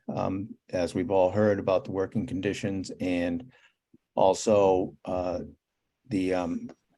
Brad Dorr explained about the new locker rooms at BNF for the women. That was now, and where now their locker room is basically a closet with a bathroom across the hall. So we really need to recognize that there's, besides all the, not structural, because it's been determined the building is structurally sound, but the parts that wear out, the windows, the roof is relatively new, but the windows and everything else, after 50 years, even a well-maintained building is going to start showing wear and tear. But this one in particular needs some help. And I think that this is money well spent. And also having the location that it's in is kind of key. And also having the courts here for the next 30 years is kind of huge, because not too long ago, we almost lost it. So these are all very positive things for this that come along with this price tag. So that's it. Thank you, Counselor. And I'm the last to speak. And I just wanted to piggyback on what everyone has said. This has been a huge initiative by so many people, building committee, members of the courthouse, our state legislators, Senator Tarr and Margaret Ferrante. Thank you so much. Mayor's office, and then the architect, the Brad Dorr and his team, just really impressive. So, and the police chief. So thank you. So I will be supporting this. And I think at this point, we're ready for a roll call vote unless anyone has anything else that they would like to say. Seeing none, roll call vote. Counselor Grow. Yes. Counselor Majota. Yes. Counselor Memard. Yes. Counselor Nolan. Absolutely, yes. Counselor O'Hara. Yes. Counselor O'Neill. Yes. Counselor Worthley. Yes. Counselor Gilman, yes. Counselor Gross. Yes. The yeses have it, 9 in favor, 0 opposed. Thank you. Counselor Memard. Council President, I wish to make a motion to reconsider. Second. Motion made by Counselor Memard to reconsider. I believe it was seconded by Counselor Grow. Am I correct? Okay. Everyone's clear on what this motion to reconsider is?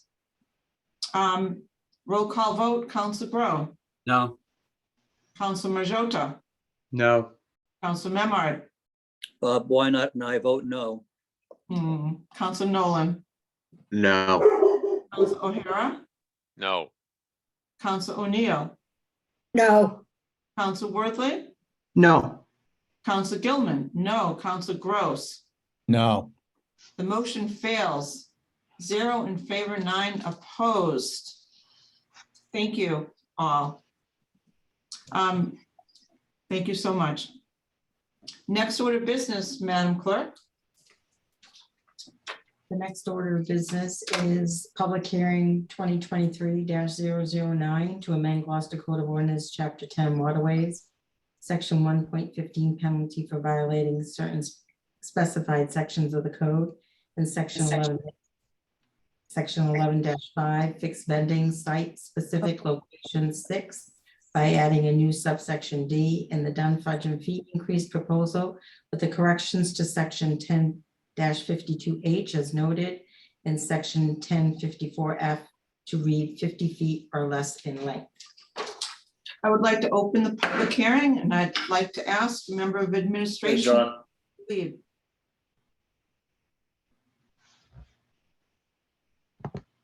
Who would like to begin? Is it our harbor master, TJ Shimataro?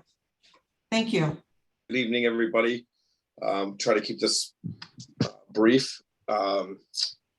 Myself and the Waterways Board over the last probably 6 months now have taken a deep dive into public landing reports, different areas, things that need to be improved on or fixed, as well as a deep dive into our entire Chapter 10 Waterways Ordinance and fees. As you guys all know, excuse me, I'm losing my voice a little bit. The Waterways Enterprise Fund is in that price fund. It is supposed to be as sustainable as possible. So with that, with that being said, we took each individual line item and compared that relative to not only other municipalities that are comparable to ours, but a lot of private entities such as marinas and other maritime professional areas where fees are used, such as launches or boat ramps in conjunction. So it's been a lot of work. I applaud a lot of people for this. It's never easy to try to, it's never easy to raise fees for certain things, but in all reality, inflation has hit us pretty hard, especially in the marine world. We also, we also are kind of subject to our own success, if you will, personnel wise, using extra personnel and to conduct routine patrols, having dock masters, having additional launch operators on to support all of our maritime operations. We're coming into Gloucester's 400th anniversary this summer. It's going to be incredibly busy. So we looked at some of our policies and procedures and fees relative to public landings. So we're just all around trying to support and maintain what we have and continue to build upon. So that's kind of how we got here. We also have a new policy for fixed vendor spot for a water taxi business, Gloucester, to be able to bid on and use one of our facilities. Which is a very equitable service for the city and the water sheet, for people to be able to come and visit and tour. So there's a lot of stuff going on here. A lot of work's gone into this, and that's pretty much that in a nutshell. I know that there's some members of the Waterways Board that would like to speak tonight. Again, I apologize. I think I'm coming down with a little bit of a cold here, so if I lose my voice, I apologize for that. But I'll let my counterparts take it from here. Thank you. Hey, anyone else from administration like to speak in favor of this? Seeing none. So let's see a show of hands of attendees that would like to speak in support. Arthur Sawyer, would you introduce yourself and your address, and you have up to 3 minutes to talk to our council.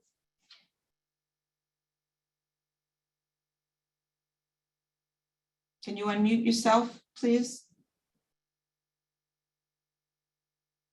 Arthur, your hand is raised. Oh, great. Okay. Name and address. Thank you. Sorry about that. My name's Arthur Sawyer. I live at 368 Concord Street, Gloucester.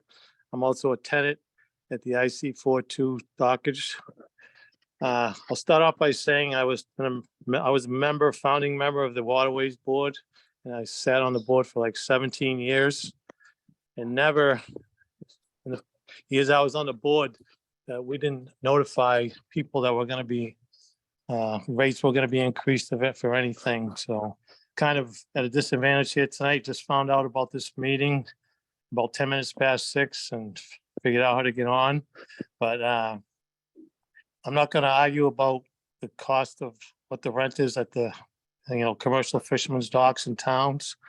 To increase the rent over 100% on no notice to the tenants is kind of a hard pill to swallow. And they're basing it basically on the State Fish Pier in Gloucester, which is, I would say, like a Cadillac facility. The facility at IC42 is, the hoist is not in place, but I guess there's some sort under budget, there's gonna be a new hoist put in. The electricity is questionable. The lighting down there is probably 90% of the lighting down there is out. And the place is actually starting to come apart. There's been no serious maintenance done there since the beginning of, I think it's been in existence since the late 80s. And the last couple of winters have been really tough on the facility and needs some serious work done down there. And I don't see anybody proposing to do any of that. So I called around the state in the last week or so since I found out about this. And the State Fish Pier is, I believe, the highest rate in the state. There's not a whole lot of public commercial fishermen's docks in the state, but Beverly has one and they charge $6.60 a foot. Fairhaven, New Bedford's is like $4 a foot. Gloucester, we're at $4. Like I said, I'm not going to argue about whether the rent should go up or not, but it just, again, 100%, over 100% increase is just a tough pill for the fishermen to swallow. And I question who represents the fishing industry on the Waterways Board. As far as anything else goes, that's all I got. And thank you for the time. Okay, thank you, Arthur. Anyone else like to speak in favor of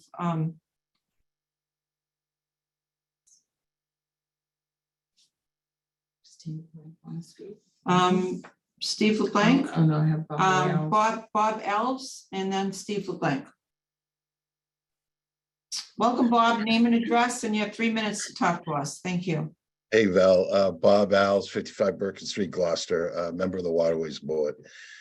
In terms of the dockage fees, we also should think of the private enterprises in town, and we shouldn't be competing with private enterprises. For instance, we charge $4 a foot, and the railways charges $12 a foot. But again, we shouldn't be competing with these folks. And there's other marinas in town as well. In terms of the launch fee, mooring fee, and I think the boat ramp fees, I know that the Waterways Board did our homework. We compared our fees to other waterfronts, and our goal across the board was, not to overcharge. I know that this harbor master and this assistant harbor master are praiseworthy for turning this harbor around. It has become a welcoming seaport for both residents and non-residents.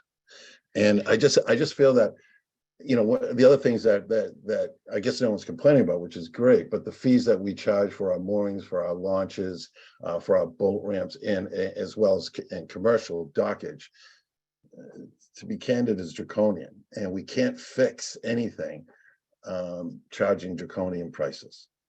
Thank you. Thank you, Bob. Steve Blank, name and address.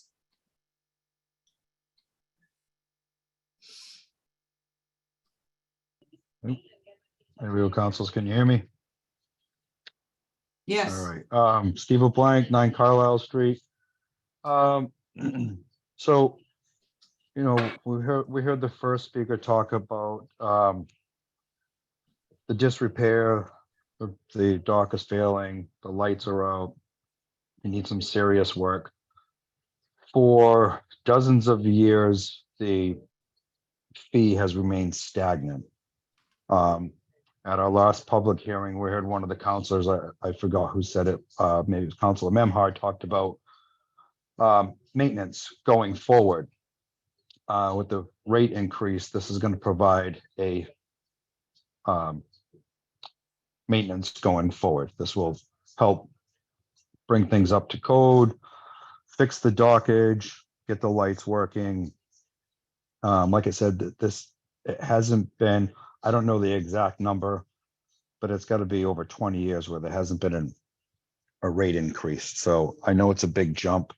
The price of everything's kind of gone up, but I think that this is reasonable to provide the service that we have. And I just want to echo what Bob just said a minute ago. You know, we praise TJ and Chad for doing the outstanding job that they do. This has been vetted through the waterways, through the subcommittees. I'm sure TJ and Chad has taken a very long look at everything else surrounding it.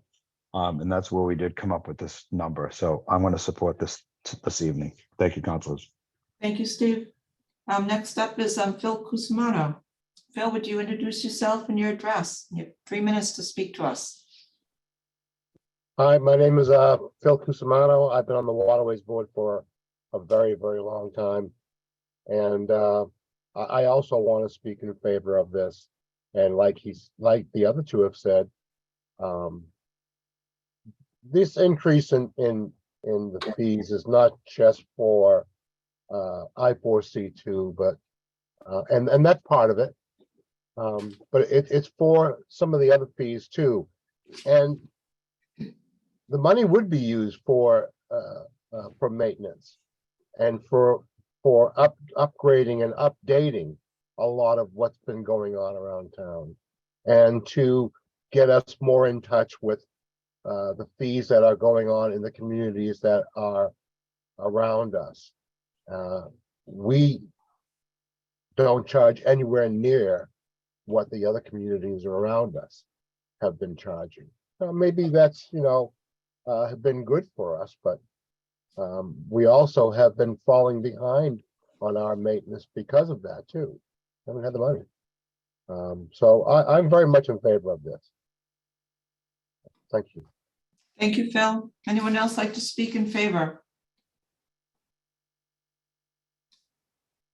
Seeing none, anyone like to speak in opposition?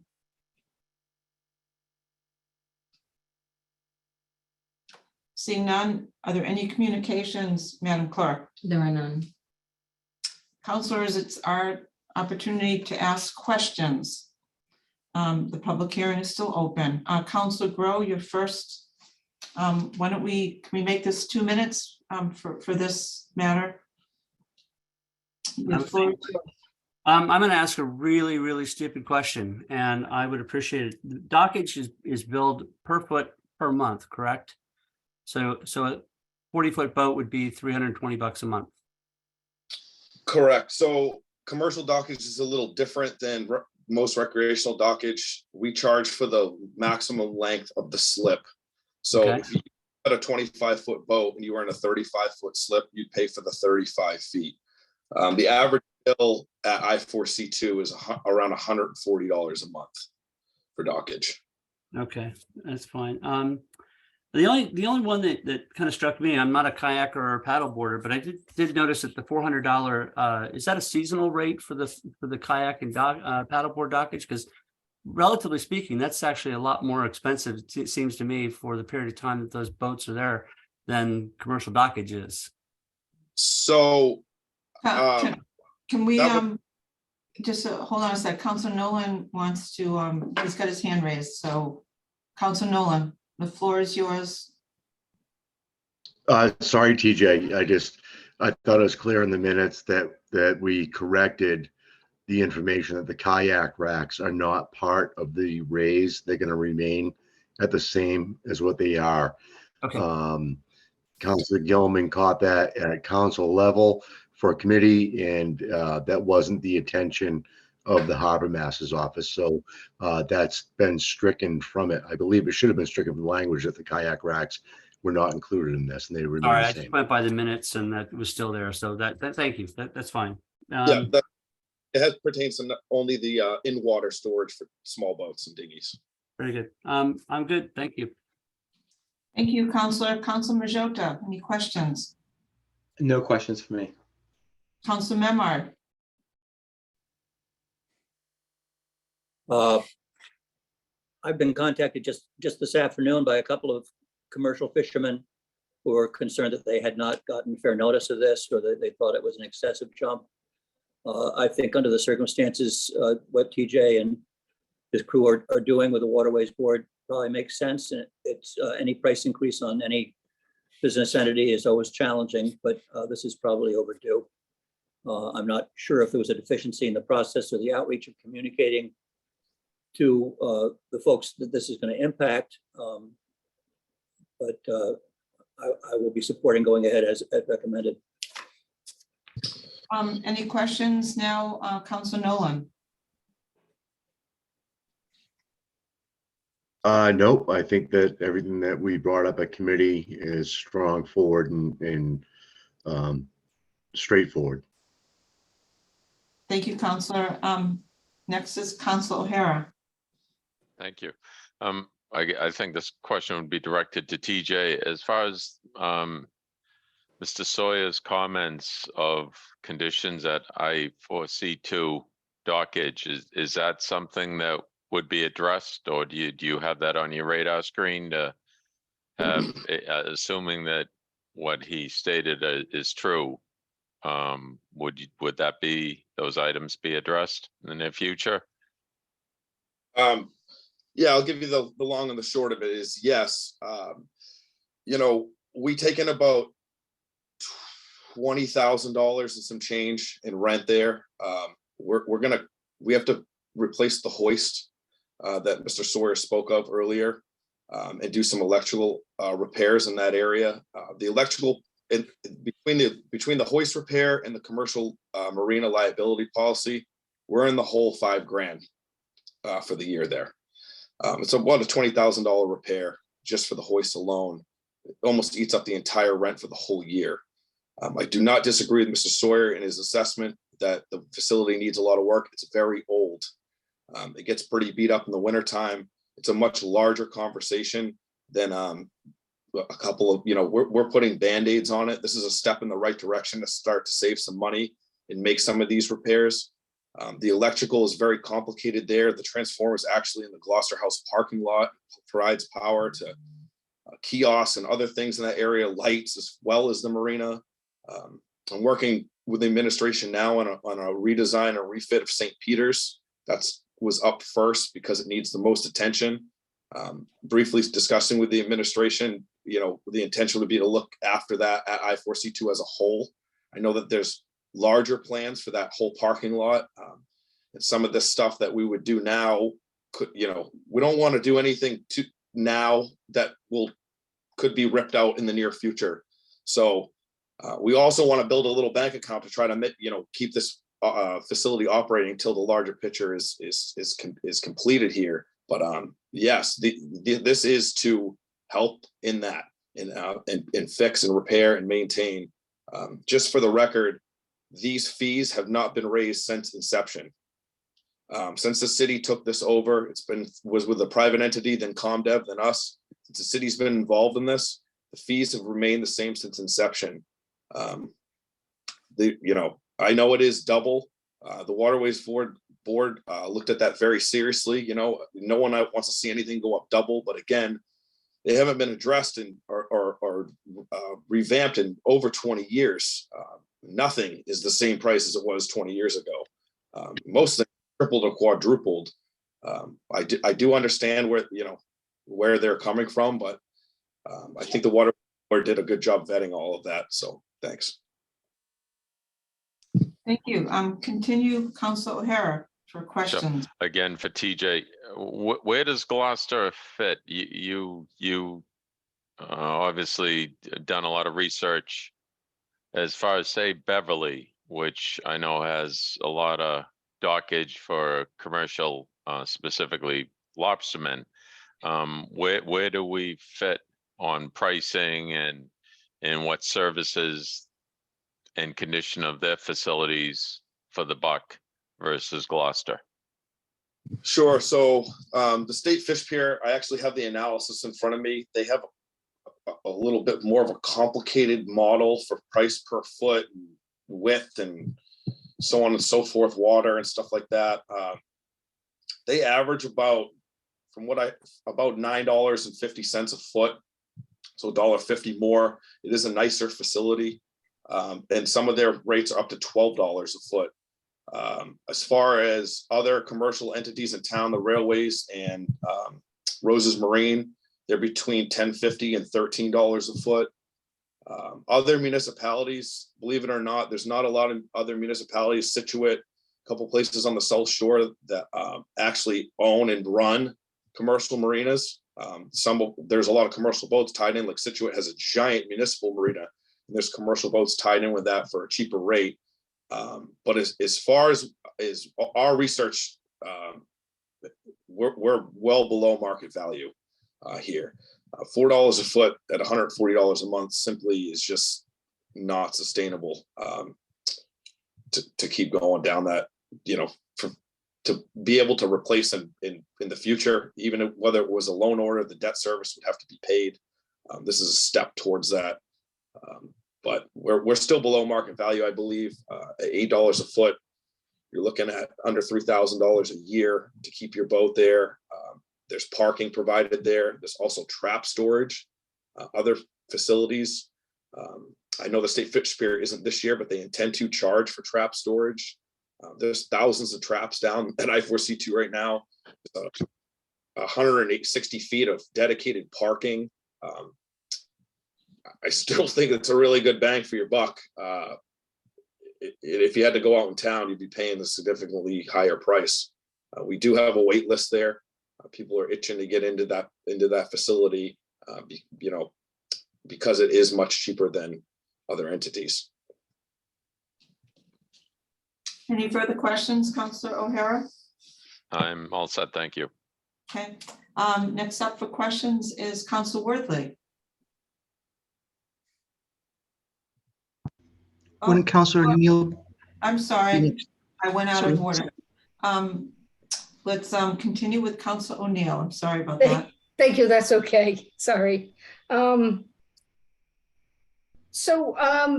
first caller, Mr. Sawyer, said that Beverly was $6.60 a foot, which I don't know, I don't have a boat, I'm not a commercial fisherman, I don't, and I think TJ, did you say Beverly's like $9.50 to $12 a foot? That's mixed in with private entities that house commercial boats down there. And did you say that part of this money is going to go to fix the hoist or replace the hoist this year or next year, and fix the electric? Are you going to wait? I wasn't quite clear on that. Sure, no, I know that the hoist is a detrimental piece of equipment. Those guys over there, most of the gear is water right now because of the right whale closure that the state has. I'm doing everything to get that hoist before lobstering starts for the spring. It's been very challenging. We're still having supply chain issues in the maritime field. The hoist to replace the one that's there now, without getting too complicated on track speed and trolley speed and time and feet per second, so on and so forth, is 6 to 8 months new to the tune of about $14,000. I didn't want to wait that long. I could go with an inferior one that's made in a foreign country that probably won't last. May have to end up being an option, but right now we've taken it down and brought it to a distributor up in Newburyport that hopefully can rebuild it or repair it in the meantime, and then we can order a new one. But it's being done as fast as possible so I can get this in for these guys for the spring, because I know how important it is, especially with all the lobster gear that had to be taken out of the water with the right whale closure. So that is being done now, and we used monies out of the Waterways Enterprise Fund Stabilization account do that. Okay, thank you. So has the hoist been brought to Newburyport? So we Yeah. should. Yep. Okay, thank you. And is there a hoist at St. Peter's as well that needs repair or no? So there used to be a hoist long ago. There is no hoist currently. That is part of the scope of the redesign / refit of St. Peter's. So we hope that, after we get through the design phase and we can maybe leverage some Seaport economic money to fix that area down there. It's also part of the Harbor Walk. It's land in seaward side. The intention would be to put a hoist back there as well. Okay. And the stabilization fund that can be used for the hoists? And what kind of money is in that fund? So every year at the end of the year, if the Waterways Enterprise Fund has retained earnings, I come before Budget and Finance. Over the last, we use it for various things that pop up throughout the year that were unanticipated, contingency, emergency stuff, storm repair, damage, or capital improvements. I also try to usually earmark between 30 and 40% of that over the last 3 years into a savings account, which goes into an overall stabilization fund. Again, our budget's around $550,000 for the year, so we're not talking about a giant pool of money here for a lot of facilities. That's kind of how that works. Okay, so that's what's in the fund is 550,000? No, that's our overall operational budget. I believe there's about $120,000 or on that in our stabilization account currently. Okay. Right, thank you very much. Thank you, Counselor. Now we have Counselor Worthley. Thank you. Just a couple of questions. So TJ, you said that we haven't raised the fee in 20 years, or you said since inception? I wasn't sure if it was a specific 20 years. Went back and did a lot of research on this because this has been a long discussion here. As far as we can tell, the fee hasn't been raised since inception, since the city taking actual ownership of the marina. And you suspect that was 20 years ago? Because I feel like it might have been longer than that. It might have been. I think it was a Gloucester Development Authority, and then it went to something else, and then it went to the community development, and then it went under the harbor master and the waterways. So it's changed hands a variety of times, but it could be longer than that.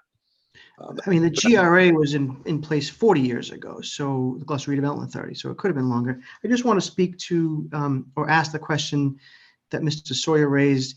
And yes, 100% increase is a lot. It feels like a lot, but when you divide it over 20 years or maybe longer, it does, not counting compounding interest, it's 5% raise per year.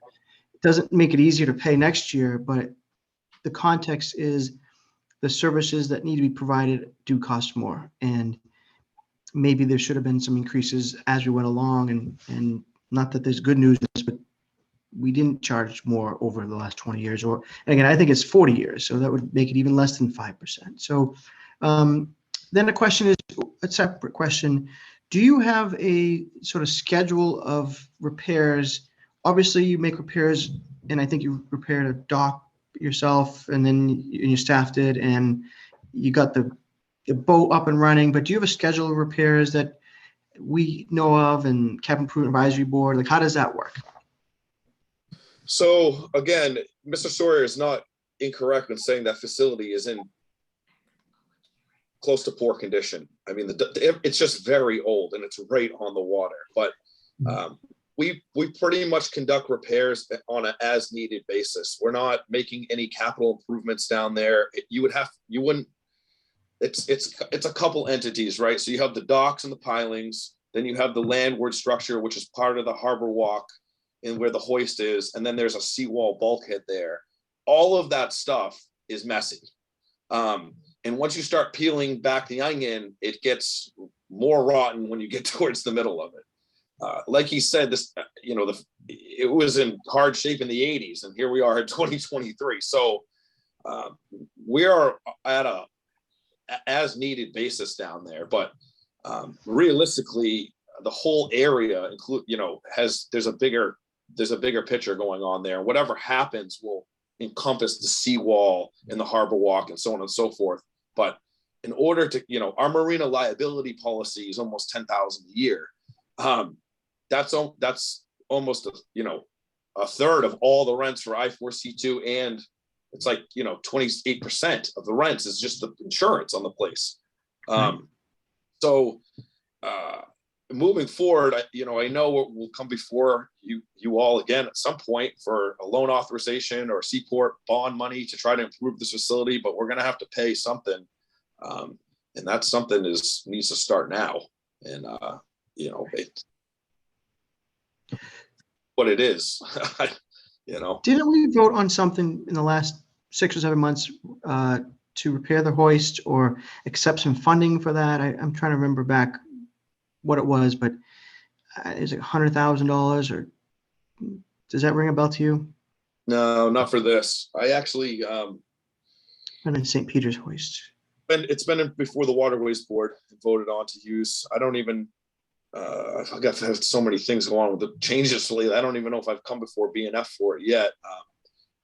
We're still trying to source one of these hoists in a reasonable amount of time, and out of my just operating budget, I'm paying for hopefully repairs to be done with this. I haven't heard anything in the last week or so, but that's kind of where we're at with it. I fully intend to do everything I can to make sure that there is some kind of hoist there for these guys come May 15th. So. Thank you. I don't have any further questions at this point. Thank you. Thank you, Counselor. Counselor Gross, any questions?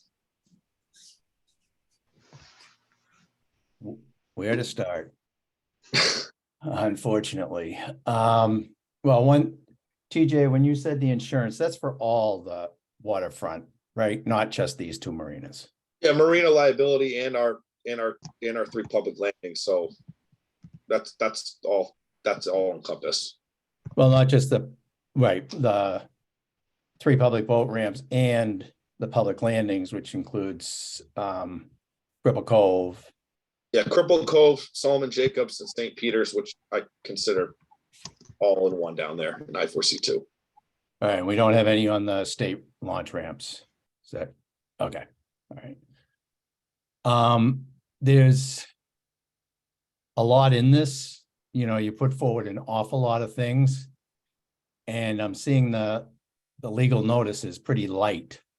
There's an awful lot of numbers that were not mentioned in here that we're going to be voting on tonight. And, the marinas got a whole new section. They were 1054, now they're 1055. That was not mentioned. The Solomon Jacobs number was not in. There's just an awful lot in there, and I do not know how we can vote on this without having the public notice reflecting all these sections that we're voting on. So I don't know, Joanne, if there's any answer to this, because okay, so if you look at the public hearing, there should be a link on that public hearing that brings you to all the amendments. I'll have to look at the packet. well, I mean, I can look at the public hearing. I have the public hearing on my desktop with all the amendments and everything that I can share. But usually when it's so lengthy like that, what we do. Yeah, full- there is a link here. Yeah, and you would have to do that. But and then bring you what, up- Wait, hold on a Okay. sec, Counselor. And that would bring you to all the proposed amendments. well, then all we have to do then in any public notice is just publish that link. If that's, I mean, we mentioned in here that we're going to correct one to read 50 feet or less, but we don't mention in here 1055 that we're going to raise the rates on the commercial marinas. I mean, at least have the number in there. I just, that kind of, I'm having a little trouble. I understand that we're trying to condense what it is, and there is an awful lot in here, but I don't even know if the counselors are aware of everything that's in here that has to be voted on. And how are we going to vote on them? Are we going to take them as all individual? We in our motions, we don't have these things as individuals. We don't even have half of them mentioned in our motions. So I don't know how we're gonna vote on these things. 1055 is not even in the motions to create a new section. I'd like to refer to Council Nolan because he was chairing the meeting. Do you have anything to add to it's, I guess it's kind of a question. Are we prepared to Well, make? see, I mean, I'm just trying to do this properly. I'm not trying to lay blame or point fingers or anything. I'm just trying to do this because there's a lot here. And that may be what the issue was, is there was so much here and there was just little tidbits all throughout that that really, you know, creates a certain amount of confusion because there is so many different little things throughout it. Council Nolan, do you have anything to add? Because this went through. O&A. I do. At O&A, we did go through all these motions, and Tony actually sat in on these meetings with Council Worthley. We did talk about the dockage fees, the raising of stuff. Tony did make a question about how he didn't feel comfortable with the raising the rates for the commercial boats. But everything was asked, and any questions that was anybody who's looking to have a question to be answered was able to do that at committee level. We do have our agenda in front of us in our motions.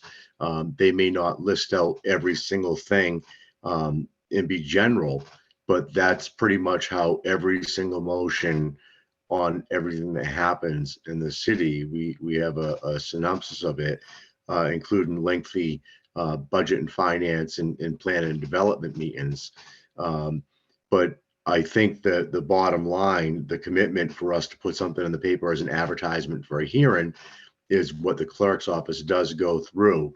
And there is ways of finding out what it is, and it is people's responsibility. Arthur Sawyer did say he didn't know about this until 10 minutes before 6, but he also said for the last week he went around looking to find out other prices in other areas, knowing this was coming. And nothing against Arthur, he's a great guy.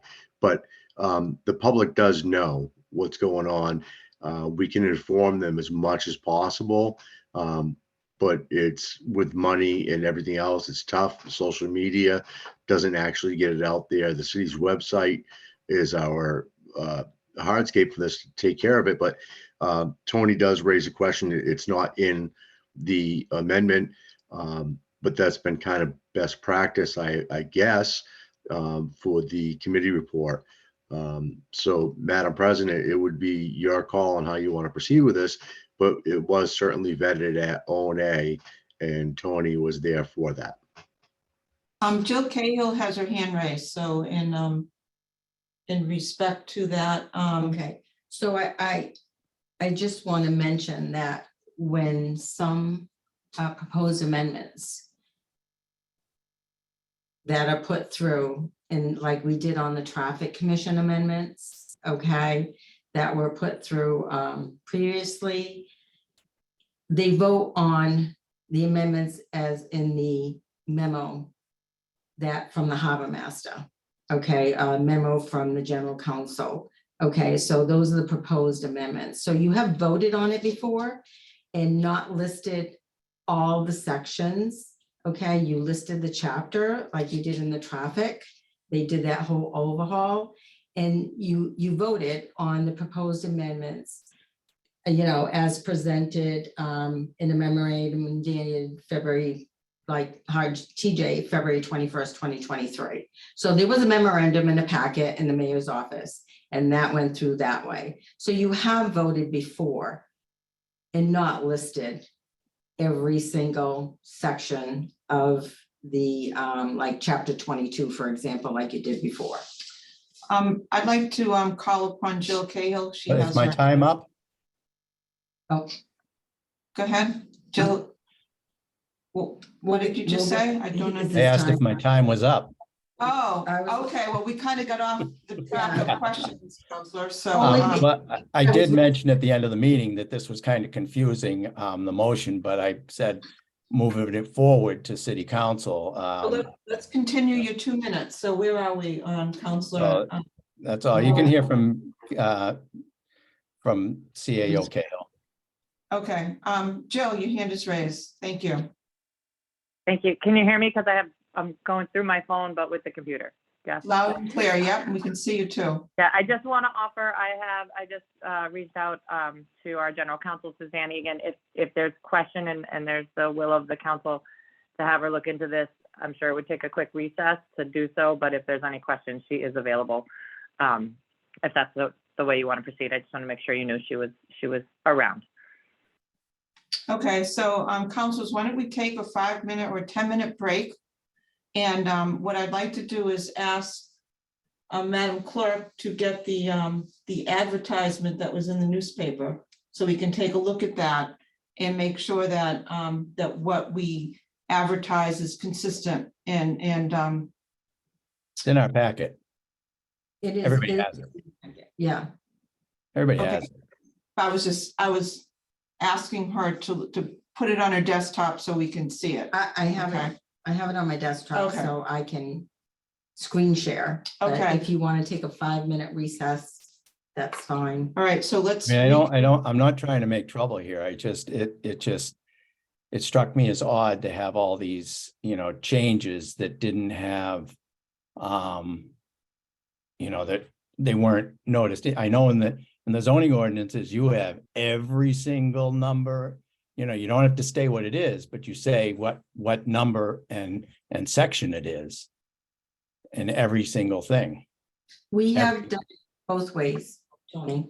We've done it both ways. So let's take a 10-minute break and let's 10 or ask. 5. 10 or 5. I think 10 is appropriate. Five.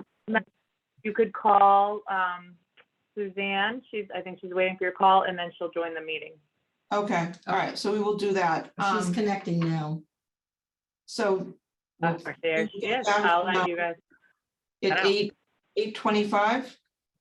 Roll call vote, Grow, Council Grow, you have your hand raised. You are muted. Muted. Why are we taking a break? Because we want to consult with our attorney right now on, Okay. on, All right, okay? I guess so. Okay, Um, I'll be getting coffee. okay, so we will be back in 10 minutes at 8:25. Roll call vote, we have to do it. Council Grow, Yes. Yes. Council Majota, Yes. Council Memard, Yes. Council Nolan, Yes. Council O'Hara, Yes. Council O'Neill, Yes. Council Worthley, Yes. Council Gilman. Yes, Council Gross. Yes. Let's take a 10-minute break. Can we mute everybody right now? Can we mute ourselves? Thank you.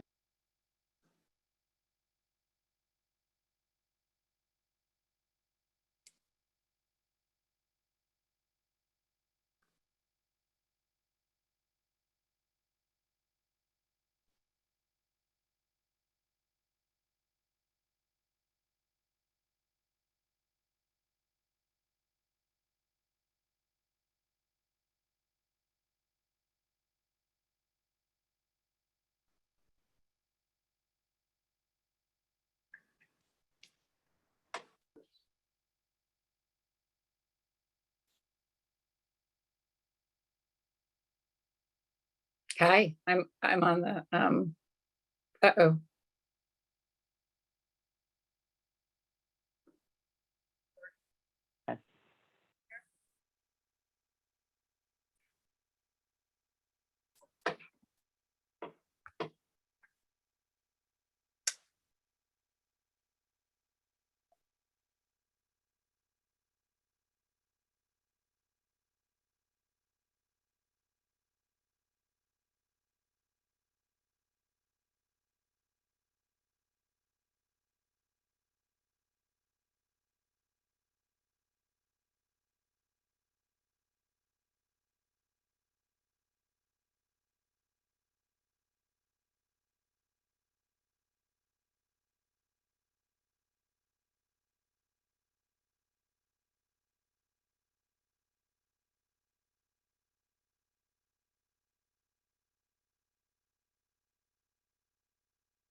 Okay. Go ahead. Can everyone hear us? Yes, okay. So we are resuming our meeting after a 10-minute recess. Oh, can you see if Scott and Tracy are on? Oh, there's Scott and Tracy and Council Majota. At this point, we are still in the questions part. So I would like to ask Suzanne Egan, our attorney, if she could explain to us what she thinks the best way that we can handle this issue right now in terms of what we can vote on tonight and what we might need to resubmit as a public hearing notice. So Suzanne, you have the floor and we're asking you to explain to us what you think the next step is that we should take based on Councilor Gross's concerns. Okay, thank you, Madam Chairs. So I've reviewed the advertisement that was published in the Gloucester Daily Times. And what that advertisement does is it speaks to specific sections of the ordinance that are going to be reviewed by the City Council. And those, if we look at the specific sections, are I believe, I don't have it right in front of me because I don't have two computers, but it's, if we read it, or maybe we can screen share that, it's on page 171 of the City Council packet. And it speaks specifically to sections 10-54, section 10, and then a couple of others. And it relates to the Dunfudgeon Park, to the fixed vending location, and to the increase in fees and penalties. And those, because they have been published in the paper and people are on notice of that, so that if they are interested in listening to this or interested in objecting to this proposal, are able to attend. But because the advertisement is very specific, I would say that the sections that are proposed to be amended that are not listed and not explained should be continued to another night, and that section should be re-advertised. That is the Solomon Jacobs Landing limitation for recreational boating, but and then creating that fixed vendor location was advertised. So that would be my recommendation for tonight. All right. It's not working. Point of order. Council Worthy, state your point. Thank you. So in regards to Councilor Gross's question, valid answer. But I don't know how, and I was prepared to move forward on what we could vote on tonight, but I don't know how we can have a public hearing and have a recess and have some sort of dialogue off camera, off microphone. I take a sip of water, shut my camera off, and someone says, you got to show your face. I don't know how we can have a public hearing, and I don't want to be a cog in the wheel of progress here, but how do we have a public hearing, then go offline and come back with questions and answered? And I like the answer, but I don't think from a public policy standpoint, we should be, we get criticized for potentially having things happen off camera, off film. This is how we move forward. I think we need to do the whole thing over again. So I don't agree with your point, because I believe that we have an opportunity to huddle and discuss what happened. And now we're back live and we are remedying the situation publicly. I think it's always appropriate to pause if we feel that there's a question. So if someone would like to challenge my ruling, please appeal my ruling. Yes, point of order. Yep. Oh, wait a minute. Council Grow and Council Nolan had their hands. Council first. Nolan and then Council Grow had their hands raised. Council Nolan. I don't believe that we had the right to huddle. I believe that you spoke with our city solicitor during a break, and that wasn't privy to the full council. And I believe with Council Worthley on this, that this is a weird situation.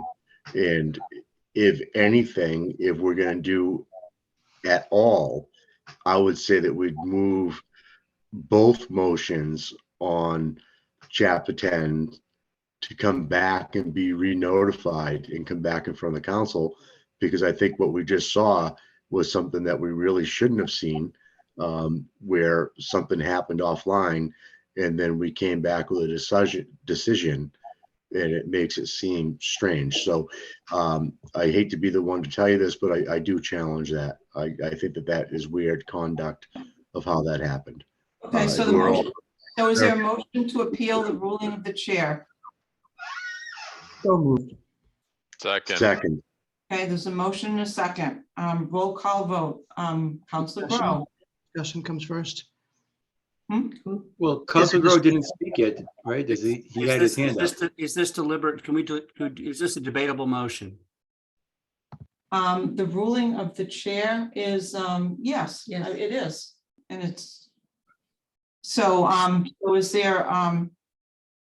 there a discussion on the motion? Well, I'll defer to the maker of the motion and then I'll speak. Okay, I think I moved it.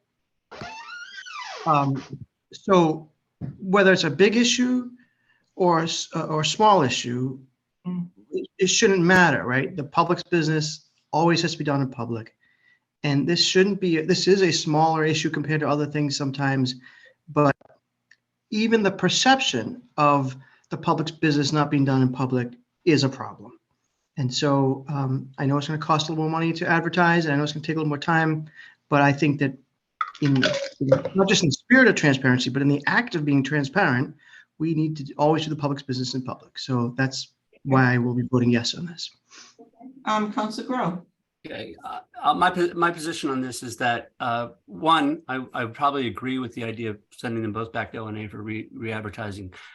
As pertains to the particular issue, though, nobody else on this council besides Council President Gilman conferred with the attorney and the city clerk on a clarification of an issue before us. We didn't huddle. There was no huddling by anybody other than the council president referring to the city solicitor and to the city clerk for a clarification about a procedural issue.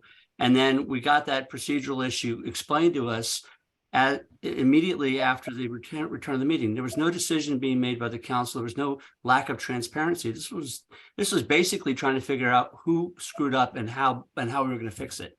I don't see a problem with that. I don't think that the city, the public was in the least bit jeopardized in terms of transparency. We were trying to figure out what the best course of action was so that we could do the right thing by the public. So I don't support the motion to overturn the chair. I think that if we had gone offline and huddled together as a council, I'd absolutely have had a problem with that.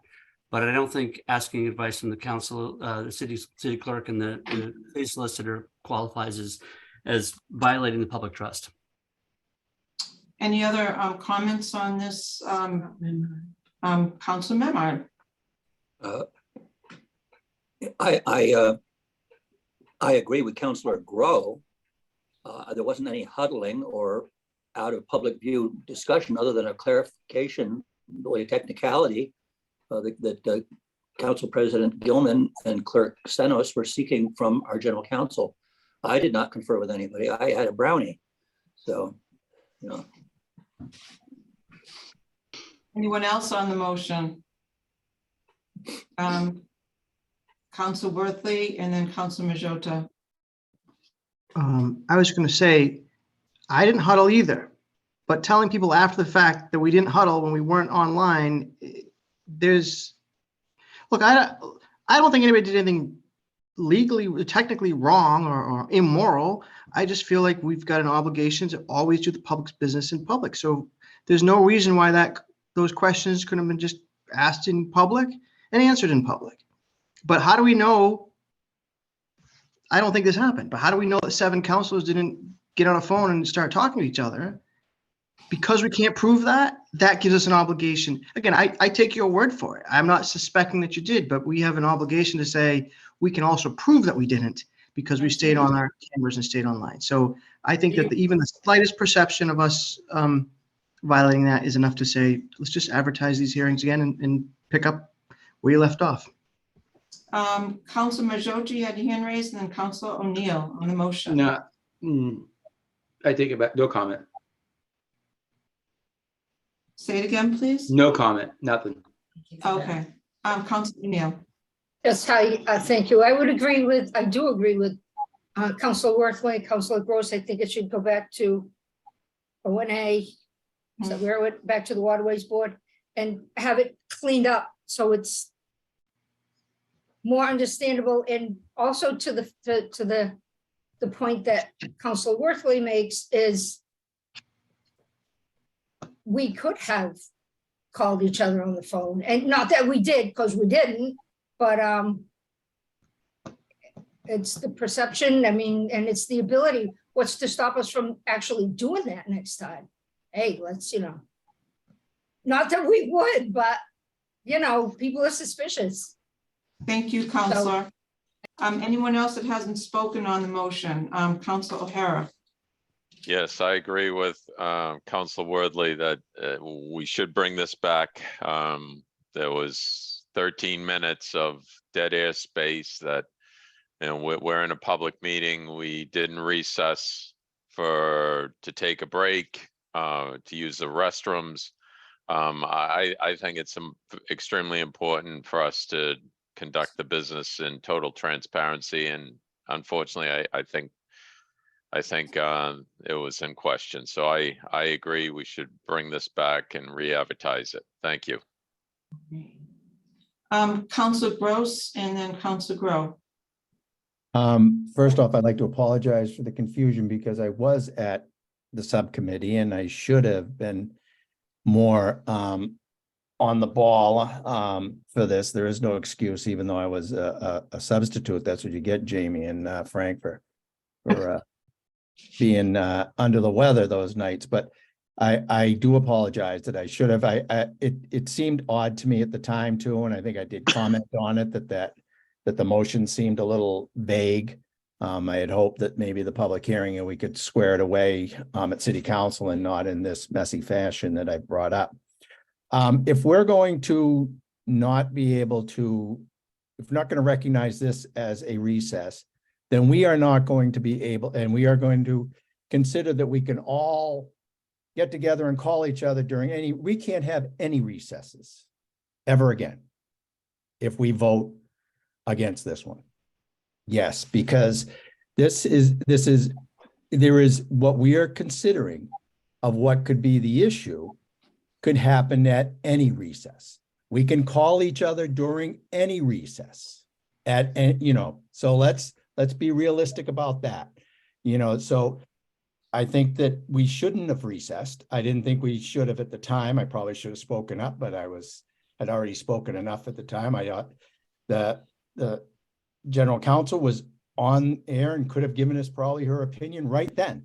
And so that's probably how we should have handled this. But I think if we're going to cancel out this recess, then we have to cancel out all recesses. Councilor Grow. Just getting back to the point of order issue, literally 15 minutes ago, I raised my hand and asked why we were going to take a recess. And then at a vote of 9-0, we agreed to take a recess, knowing exactly what we were going to do the recess for. So I do not quite understand all this consternation after the fact. We knew exactly what was happening. We voted to allow it to happen. And now we're coming on and worrying about whether or not we're looking transparency. And I just think it's a bit absurd, to be honest with you. Point of order. Absurd? That's a nice adjective. Yeah, it's absurd. And excuse my freedom of speech, my friend. But we all had the opportunity to say no to the recess. We agreed to it, and now we're complaining about it. I don't really quite see what the dots don't connect. Councilor Worthley. Let me help enlighten Councilor Grow. Councilor Gross made a perfect point. We probably shouldn't have recessed. If we had decided to recess because someone needs to use the bathroom or whatever, we'd say we're recessing, we'd stop. When you say, and I probably should have voted no, right? Yeah. And I can reconsider, look, I can have new thoughts after a quick vote. I'm allowed to think We all are. And in that 15-minute break, I thought, this doesn't feel right, because we left not to take a break. We left to literally conduct additional public business. Not we, one member. And I'm not upset. There's no consternation. I think we have to do the right thing. And we should always do the right thing, right? And so if there's a different issue that comes up and we say, well, we did it, it was okay on this issue, what's to say we're not going to do something else that's a much more significant problem in a recess? So I don't think this means we can't recess. We just can't do public business during recess, and state that on the record. And I would just like to state something as well. No one deliberated between counselors. We were talking about a technicality, and we came back into open session, and we were going to explain the technicality. I have seen plenty of public officials in the past, even on the city council here in Gloucester, that have taken a timeout to discuss something with the city clerk, or I've seen it with Bruce Toby, I've seen it in past meetings, and this happens. And nobody was talking to another member of the city council. And that's where the fishiness occurs. So I would like to at least represent myself in saying that this was a difficult situation. And we also have some time intense issues on this matter, because if we pause now on this, it is going to mess up all the stuff for the summer. And it's going to take at least another 2 weeks. We can get another add in on April 11th, and we can deliberate. And then we're going to have to wait for 30 days, 31 days, because it's an order. So an ordinance. So this is going to butt right into the middle of the summer. And so I was trying to come up with something that we could maybe approve a part of this.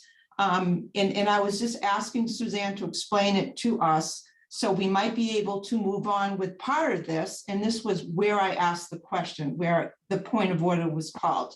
So at this point, there's an order on the floor right now, and it's to appeal the ruling of the chair.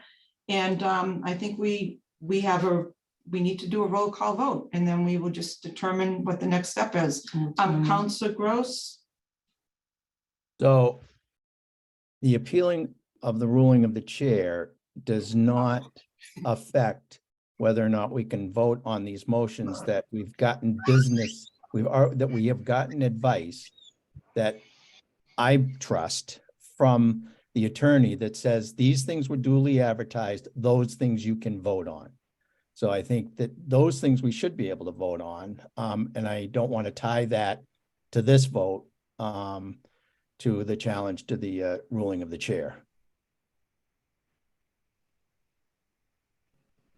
Okay. So the motion is to overrule the ruling of the chair. Councilor Grow, No. Councilor Majota, No. Councilor Memard, No. Councilor Nolan,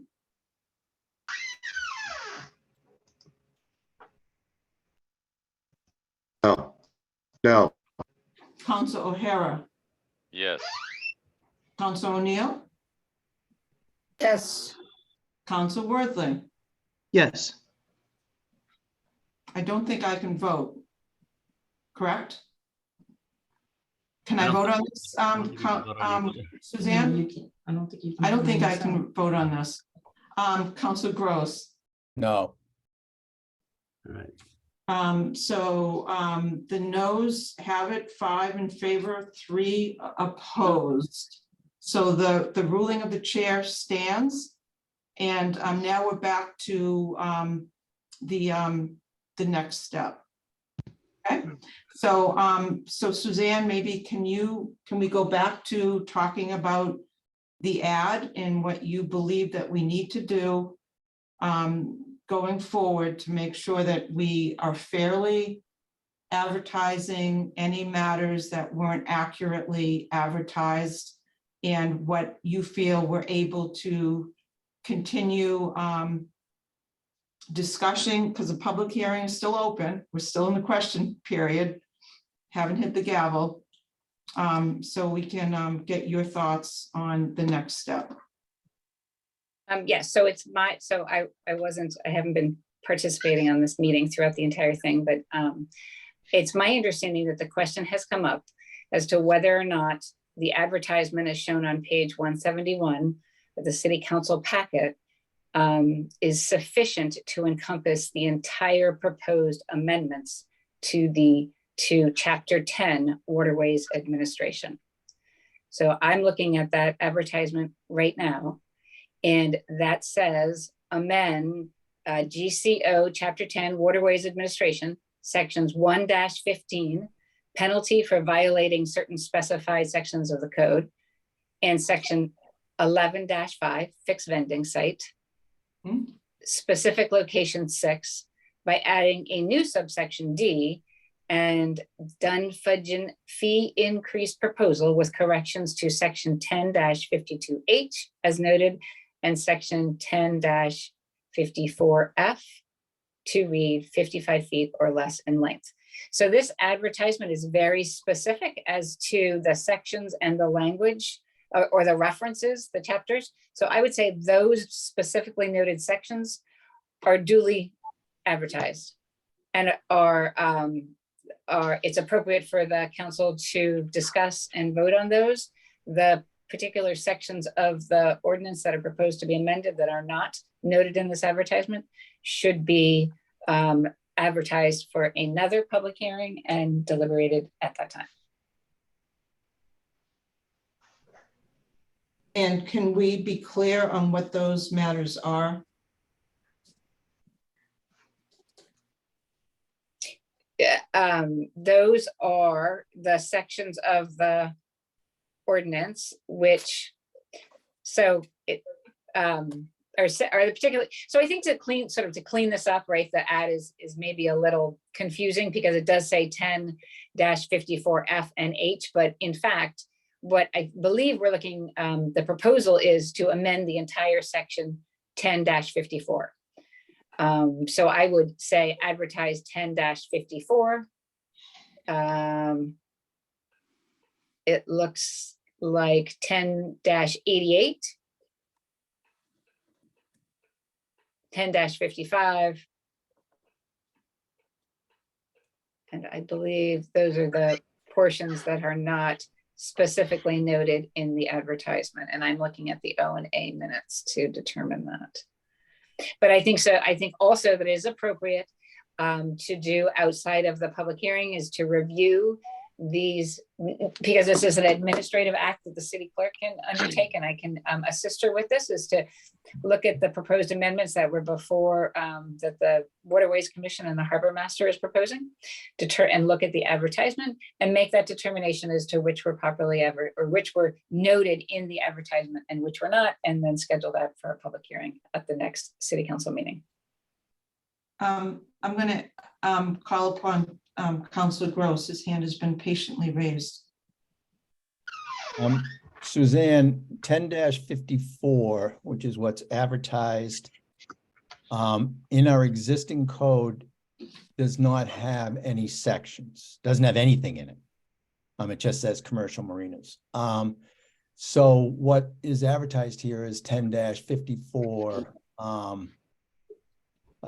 F is a new, so that's new. So that we can't vote on, correct? Because that's in that section that you said we would have to vote as new. Right, that's what I'm saying. So to make this clean, if essentially what you're doing is you're looking at 10-54 and you're adding additional sections in your own, you're doing a revamp of it, then I would say the cleanest way to handle this, to provide the most notice, would be to not take that matter up tonight, but to re-advertise for section 10-54 and take that entire section up at another public hearing. Councilor Gross, go ahead. You have the So floor. the only thing I can see that we're talking about then is 10-52H. For tonight. Well, when I'm looking at the advertisement, it has section 1-15 11-5. Yeah, and 11-5. So 1-15 and 11-5. I'm not seeing anything in 1-15, but 11-5, which creates that would be, yes, we can, that would be something we could vote on. And the 115, I think, is increasing the penalties for the for violations.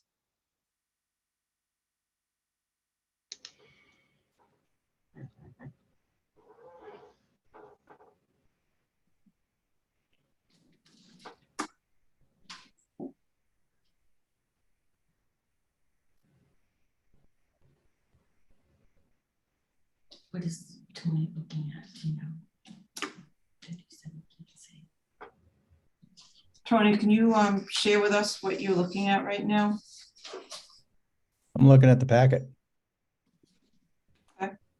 And I mean, I pulled up what 1-15 is, chapter 10. And its penalties, $100 per violation. Each day of violation shall constitute a separate offense. Enforcing persons, harbor master, assistant harbor masters, and police officers. So Tony, in that packet, after all the amendments, there should be the section 1-15 also. After you go through all that chapter 10 amendments, because TJ had There a is. couple- yeah. On page 194 of the packet. Perfect. Yep. Okay. So So we can, because- so that one we can vote on too. Yes, because there was so many amendments and memos with the packet. So that whole thing is all together.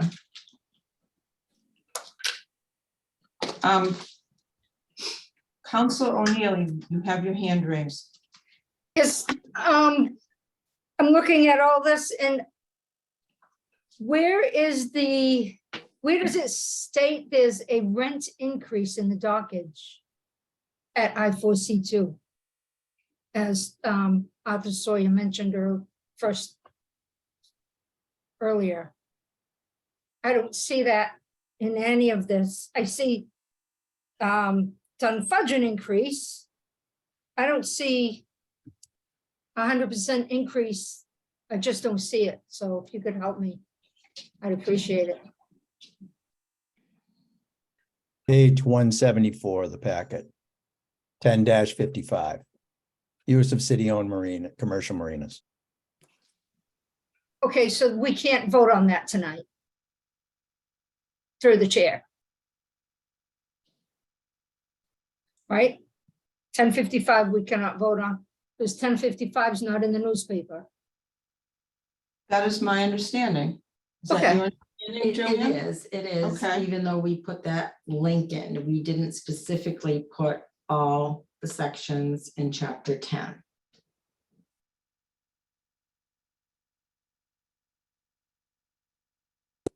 And if I just make comment that on, and I would agree that typically when we have a code of ordinance change or proposed amendment, that's an overhaul change to one particular article or section.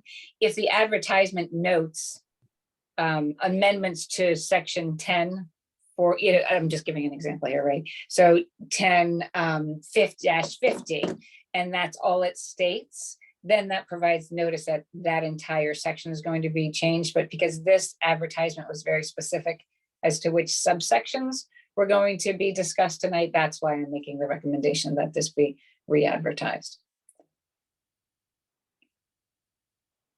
Okay, so is it appropriate to do a motion on what we feel like we need to re-advertise, and then we can continue with the public hearing for the rest of the material that we have duly advertised? Would that be, that's my question as part of the public hearing.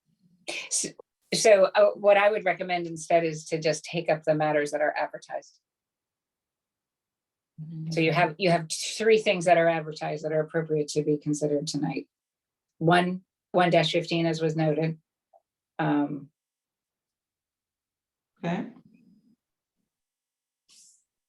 11-5.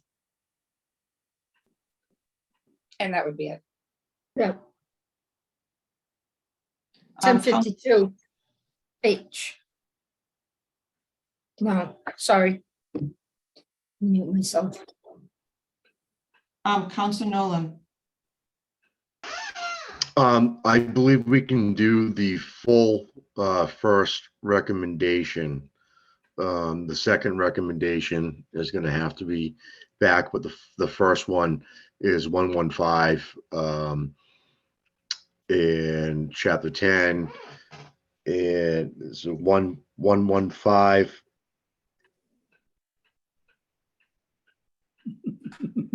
I'm losing we're all over the place. I think the first motion we can read, because I think that one is actually all right. The second one, we got 1052, 1054 that we can't read. 11.5 we can, and 1.5. So I think that the first motion we can read, the second one we can't. okay, Can I just interrupt? I think what Madam happened, through the chair, I'm sorry. it's okay. Okay, I believe if I remember correctly, at O and A, you rescinded the first motion. And that's why the first motion on this template is incorrect. If you go to the O and A minutes, because I went back on it, you rescinded the first motion. And then you voted the second motion, which is on here, to add with the corrections to section 10.52H as noted in 1054F to read 50 feet or less in that. And I can pull up the O and A minutes again. So I don't believe the first motion is a valid motion because you rescinded that motion at O and A. And I apologize for putting that on the template. With that being said, then I believe that we can read the second motion and strike 1052 and 1054, and that still puts us with a 115 and 11.5.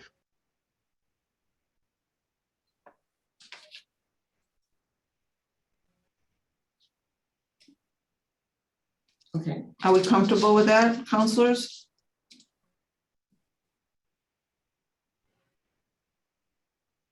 TJ has his hand up. Okay, so I'm going to suspend the rules of procedure and allow TJ to speak. Do you want to take a vote, counselors, on that? Or may I, without objection? Without objection, TJ, you have the floor. Okay, sorry, procedure here. The ones that are advertised, and for the sake of time and everyone's, wits, and I know you guys have a whole nother meeting, the things that are advertised are so minuscule, and 11.5 pertains to 1054. So passing just those two, and if it's easier for everybody to just re-advertise it all at once, that's totally fine with me. If it's easier on all of you, that's all I wanted to say. It's so minuscule. A lot of them pertain to the other ones, and you need to pass them all to make them effective. Not all of them, but pairs of them to make them all effective. So that's all I had to say. You can take it all back up at once, and if it's clean and if it's easier for you guys. So that would just affect that this wouldn't be into effect until probably June? No. If we were to have the public hearing on April 11th? No, it wouldn't be June. It's 31 days. So Okay, if you do so it April would still be 11th, before Memorial Day, right? May Which- 12th. It would be in effect May 12th. If it passes April 11th, the public hearing, then the 31 days would be May 12th, that the ordinances, all of them, if you pass all of them, if they're all approved, would take an effect May 12th. Could there be a vote for possible reconsideration to speed up that timeline? We had a lot of stuff that takes effect May 1st. That's the only issue, either yay or nay votes. But there's signage that's riding on this, there's launch passes, there's contracts, there's all kinds of stuff that pertains to these ordinance. So would be the only issue. The boat ramp starts up May 1st. Bunch of things. I think after that, you could do it as an emergency order. The only thing that that Joe, do you want to share what you just shared with me so we can be transparent? Okay, sure. I was wondering if and Suzanne can weigh in on this. You can, when you vote, you can put it in like April 11th, if you feel that you can declare an emergency. And then this needs to be done, but it has to be like a preamble, and that the city council, we did it. We did it because of last year, we did it with the shellfish warden. And I'm not sure, that's why I'm asking Suzanne whether we'd be able to follow this procedure after the city council voted, after it was advertised, that they sort of like declared sort of an emergency, but it has to be under the charter, under the sections that I'm trying to find it right now. I believe that provided that it's in accordance with the charter and we look at that section, then I think that would be appropriate. I believe that's done. Here we go. It hasn't been done, but it has been done. Yep, I am familiar with that. When there's legislation that you want to take effect immediately, I've seen that done in many other instances. What you're saying is that we could void the 31-day wait after. It's not April. voiding it. It's not voiding it. You're going to state for the specific reason why you need it to go into if the city council determines that it's important for it to go into effect. Okay, so if we could do that, I guess my question is for counselors, are we comfortable following through with TJ's recommendation that we just pause on the whole thing and we ask legal and our city clerk to repost this, and then we just come back for the public hearing on April 11th. Does that make sense? Councilor Gross, your hand is patiently raised. Didn't you say last night that we have something like 7 public hearings on April 11th? Are we going to decide to postpone some of those or what? I mean, Continue some of those. I you think can that only file so much into a meeting. yeah, I think that there are certainly some that we could open and continue. I don't think that's a problem at all. You can do mine. We could do Joanne's. I can She do- said we I- could do the opt-out. I have for- no problem if you want to continue my vote by mail. Yeah, and we Okay. could probably do the 3 private road ones, not the betterment one, but the 3 private roads one that Council Nolan and I, we could continue those. So I think that that's fair. Council Grow, and then let's just make a decision here. Council Grow, you have the floor. I think we're at the point where we just need to do this the correct way. And the correct way Okay. is to re-advertise the whole thing, make sure that people understand what we're voting on, vote it and get it enacted. And let's just be efficient about this. Okay, anyone else want to weigh in before we, Council Memard, your hand is raised. At this point, I have to, unfortunately, I have to agree with Councillor Grow. And I would simply request, I think part of the problem here is that the motions as presented for our consideration are not fully spelled out and presented. They need the tables with them. Everything needs to be a part of this motion for us to understand and for the public to understand what we have before us. Otherwise, we're juggling a lot of gobbledygook around without any substance. Without the attached schedules and the change, this is what was being charged, and now this is what's proposed being, the whole thing needs to be forth in black and white, and otherwise we're just digging ourselves into a hole, unfortunately.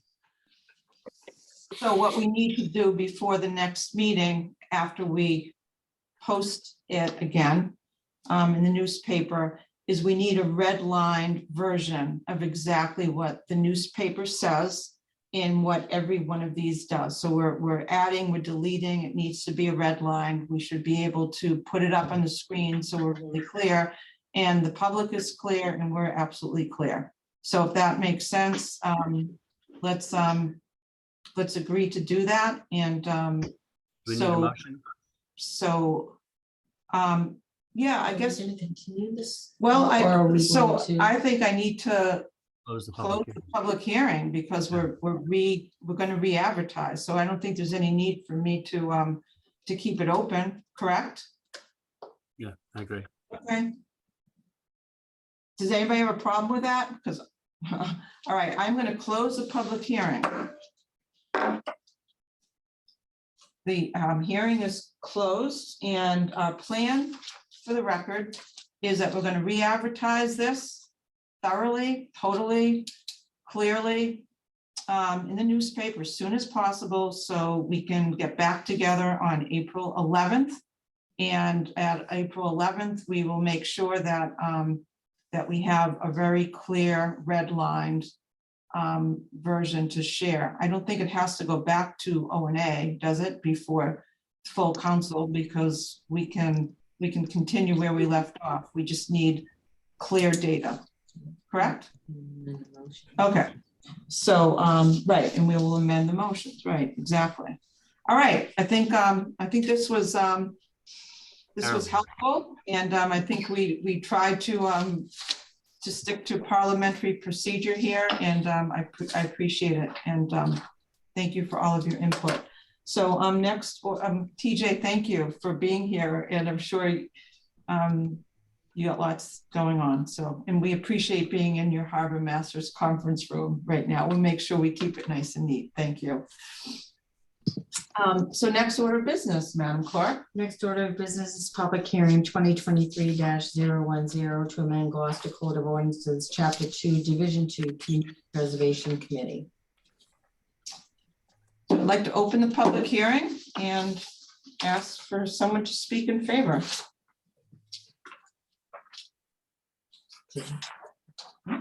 Thank you, Madam Chair. This proposal to amend the Community Preservation Committee was put forward by the chairperson of the Community Preservation Committee, and what the proposed amendments do is they bring the section of the Community Preservation Committee up to date, and they clarify it. Okay. Anyone else like to speak in favor? Anyone? Jill's hand is raised. Oh, I'm sorry. Jill Cahill, the floor is yours. Thank you, but I was just going to step in where Suzanne wasn't going to be here tonight, so I'm all set. I support this. The administration supports this, but now that Suzanne was here, she could explain it, so I'm all set. Thank you. Anyone else like to speak in favor?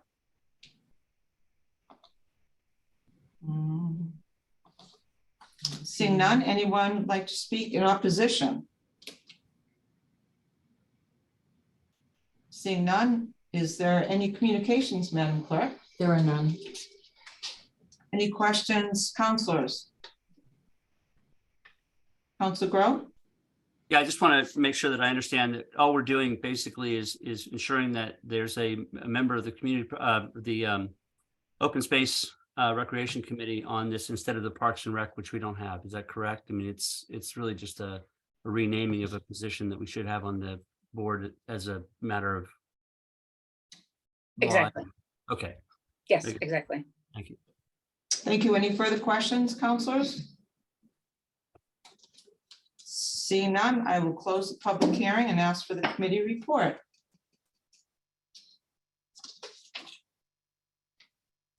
Ordinances and administration. Yep. On a motion by Councilor Worthley, seconded by Councilor Gross, the Ordinance Administration Committee voted 3 in favor, 0 opposed to recommend that the City Council amend Chapter 2, Division 12, Community Preservation Committee as requested and describe in the document attached to General Council's February 17th, 2023 memorandum, and I so move. Second. Motion made by Councilor Nolan, seconded by Councilor Worthley. Is there a discussion? Seeing none, roll call vote. Councilor Grow. Yes. Councilor Majota. Yes. Councilor Memard. Yes.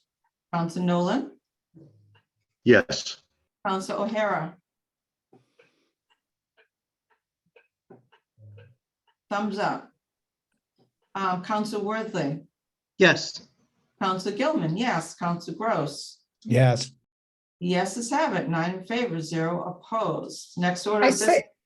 I say yes too, I'm sorry. I don't know why. I'm in case you're sorry. wondering. You need to be bigger in your frame. You're so little over there. I'm not doing this on Three purpose. strikes, you're out. Okay, I'm sorry. Accept my apologies. Council O'Neill, yes. The yeses have it, 9 in favor, 0 opposed. Next order of business, Madam Clerk. It's for council vote, decision to adopt Main Street number 108, map 7, lot 51, Gloucester zoning ordinance sections 1.10 miscellaneous special permits, 3.1.6B building heights in excess of 35 feet, and 3.2.6 footnote A dimensional requirements for hotel, motels, and motor inns and their accessory uses, parentheses, other than signs, minimum lot area per 2 guest square foot, per 2 guest unit square foot, to convert the second and third floors to a hotel with approximately 12 rooms and a lobby. Is there a motion to adopt? You want me to remove it? Yep. I move the adopt the decision for the special council permit 2023-001, Main Street number 108, map 7, lot 51, GZO sections 1.10 miscellaneous special permits, 3.1.6B building heights in excess of 35 feet, and 3.2.6 footnote A dimensional requirements for hotels, motels, and motor inns and their accessory uses other than signs, minimum lot area per guest unit square foot to convert the second and third floors to a hotel with approximately 12 rooms and a lobby, excuse me, a hobby lobby, a lobby. And I so moved. Second. Motion made by Councilor Grow, and I believe I heard Councilor Gross seconded. Is there a discussion, councilors? This is, as everybody knows, the downtown hotel. Thank you, Councilor Grow. Roll call vote on the adoption. Councilor Grow, Yes. Councilor Majota, Yes. Councilor Memard, Yes. Councilor Nolan, Yes, Councilor O'Hara, Yes. Councilor O'Neill, Yes, Councilor Worthley, Yes. Councilor Gilman. Yes, Councilor Gross. Yes. The yeses have it, 9 in favor, 0 opposed. And I would just like to comment that Deb Ellison, who is the attorney for this, is on the call listening in. So thank you, Deb. So next order of business, Madam Clerk. Is the update on the timetable to return to Kairos Auditorium for full city council meetings with a hybrid option to the public and the possible council vote on timeline and start time. Thank you. Can you screen share the letter from Ryan? So we received Ryan's letter today. Ryan Knowles, and he gave us a timeline on addressing the things that we discussed at our last meeting when we were talking about when we could get back to Kairos and when we would be able to assume true hybrid, which means being back at Kairos and having full Zoom for members of the public to choose which way they'd like to attend, whether present or remotely. And so Ryan came up with and sent this letter, and although he was at a conference, he was good enough to review it with me, and I wanted to make sure that the counselors saw this. Joanne sent this to you this afternoon, and I will begin to read it while Joanne's screen sharing. To Mayor Greg Berger, copy Jill Cahill, CAO, and John Dunn from Ryan Knowles. Hybrid meeting timeline return to Kairos. Per the request of the council president, I'm writing to outline the current timeline for the arrival and installation of the audio/visual equipment that will allow for the running of true hybrid meetings in both Kairos and the council chambers at City Hall. As has been previously outlined in a memo from our CFO on September 21st, 2022, the funding for this project was identified as coming from the 1.5 City Hall Improvement Grant from the State Division of Capital Asset Management, Fund 2500. This funding was formally accepted by the council as part of the January 10th, 2023 meeting and was divided into appropriate accounts on February 9th, 2023, by the CFO and auditor. We still don't have that up here. You don't? No, look I at the said it. screen. Oh, I'm sorry. It says. The timeline allowed for the execution of the contract with our selected vendor, ProAv, to begin their procurement of this equipment as of February 17th, 2023. Based on the information that I currently have from our project manager with ProAv, first bullet, the majority of the equipment is slated to ship in the first week of May, with the exception of new speakers for Kairos, which will not be shipped until the last week of May or first week of June. The installation and configuration is expected to take 4 to 5 days and will not be scheduled until we have shipping confirmation for all of the equipment. Based on the current ship date for the speakers, I expect this to be scheduled to begin in mid-late June.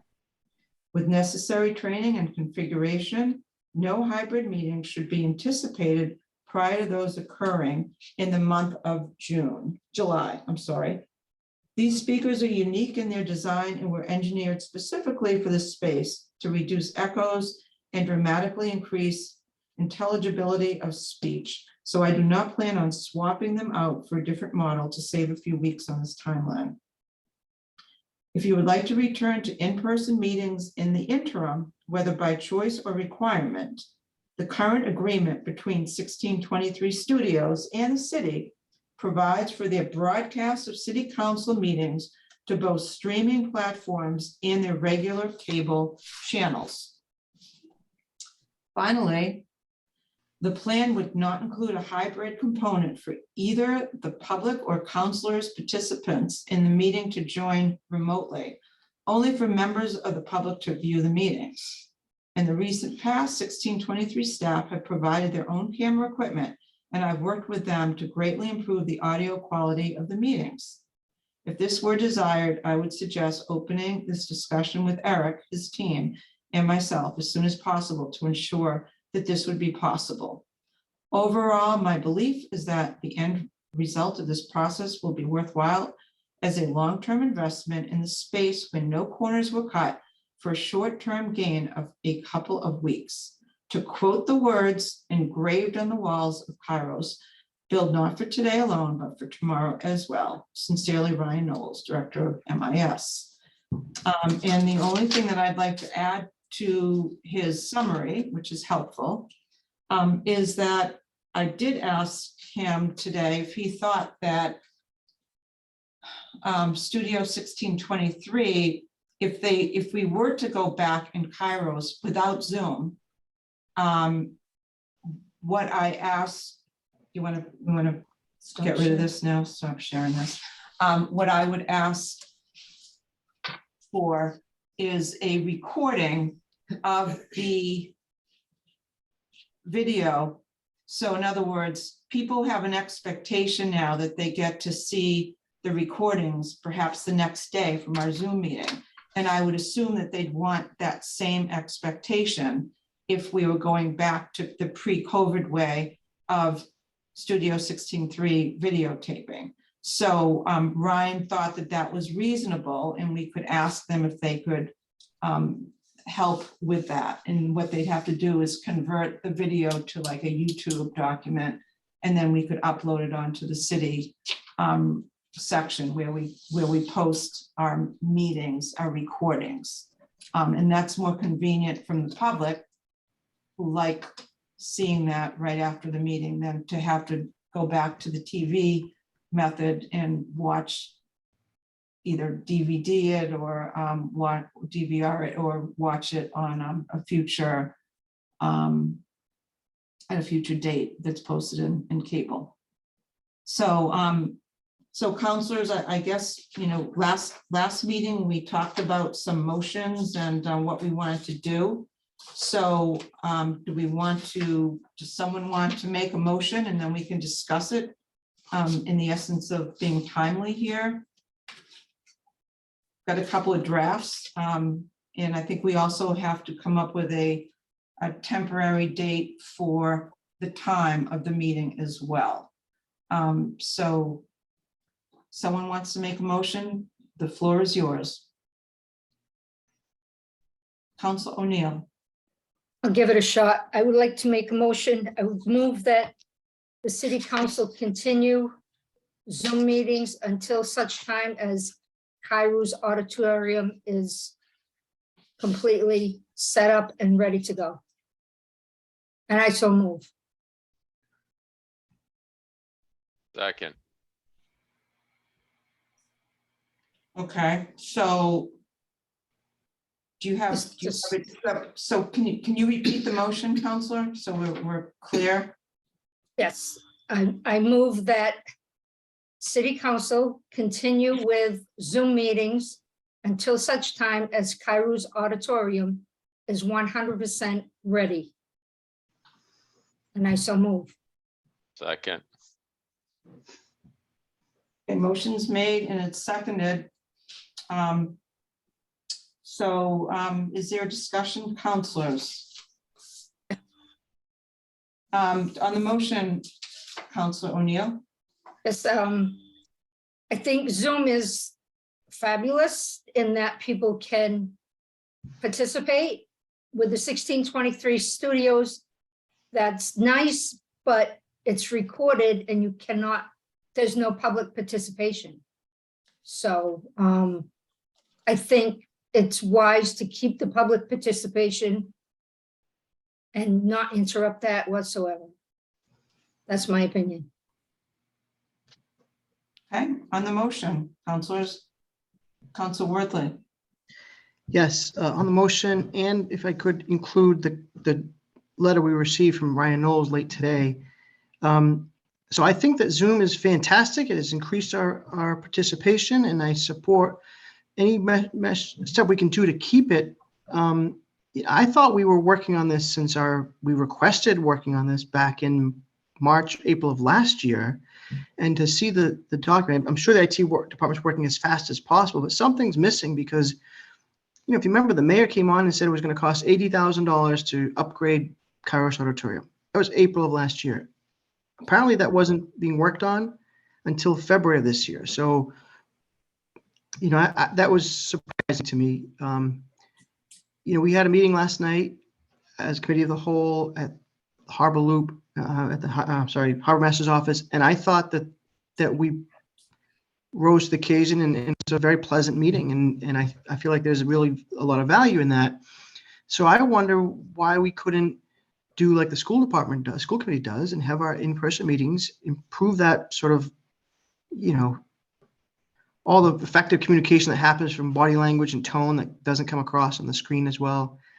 And not meet in person and have hybrid. And then when Kairos is ready, we can open up to the public. So I'd rather see that. So I appreciate the idea of having Zoom technology, but I'd rather us meet in person with Zoom, even if it's at the Harbor Master's office. So I would add that there's a technical glitch with that, because in mid-May, they're going to take this beautiful office that we're at right now, this conference room, and there's going to be a petition that's going to go across, because the public has the right to use this room when the summer season begins. Maybe Tony can elaborate on that, but that's what I heard from our CAO yesterday. So what they're looking to do right now is they are looking to make our old conference room at Kairos on the first floor. They're going to make that true hybrid for both in person and the technical enhancements for Zoom. At the same time, they're doing Kairos Auditorium. So that means that they're running in parallel, and I don't think we're going to be able to stay in here. And I mean, maybe we could if there was no people, if it was just us, if it was just the 9 of us with Joanne and and our attorney, maybe we could do that. Tony, do you have a feel for if this location, once those walls get closed, if we can fit in here? You're there right now. I mean, you could see the size of the Yeah, space. I mean, it's those I ones mean, right to the right. It's there, big right? enough for us, yes, but it wouldn't be big Yeah. enough for the public and members of city staff, other than Joanne don't need to be there. They can all be remote. Okay, so on the motion, Council Worthley, you're saying no right now to the I would motion? say no, because I think that we could at least do in person as the council, do Zoom, and then when Hiris is ready, go in person with the public. So I'm voting no because I'd rather see everybody in person and not be at my home doing this as much as it's convenient for me. I'd be happy to meet like we did last night. Okay, who else like to speak on the motion?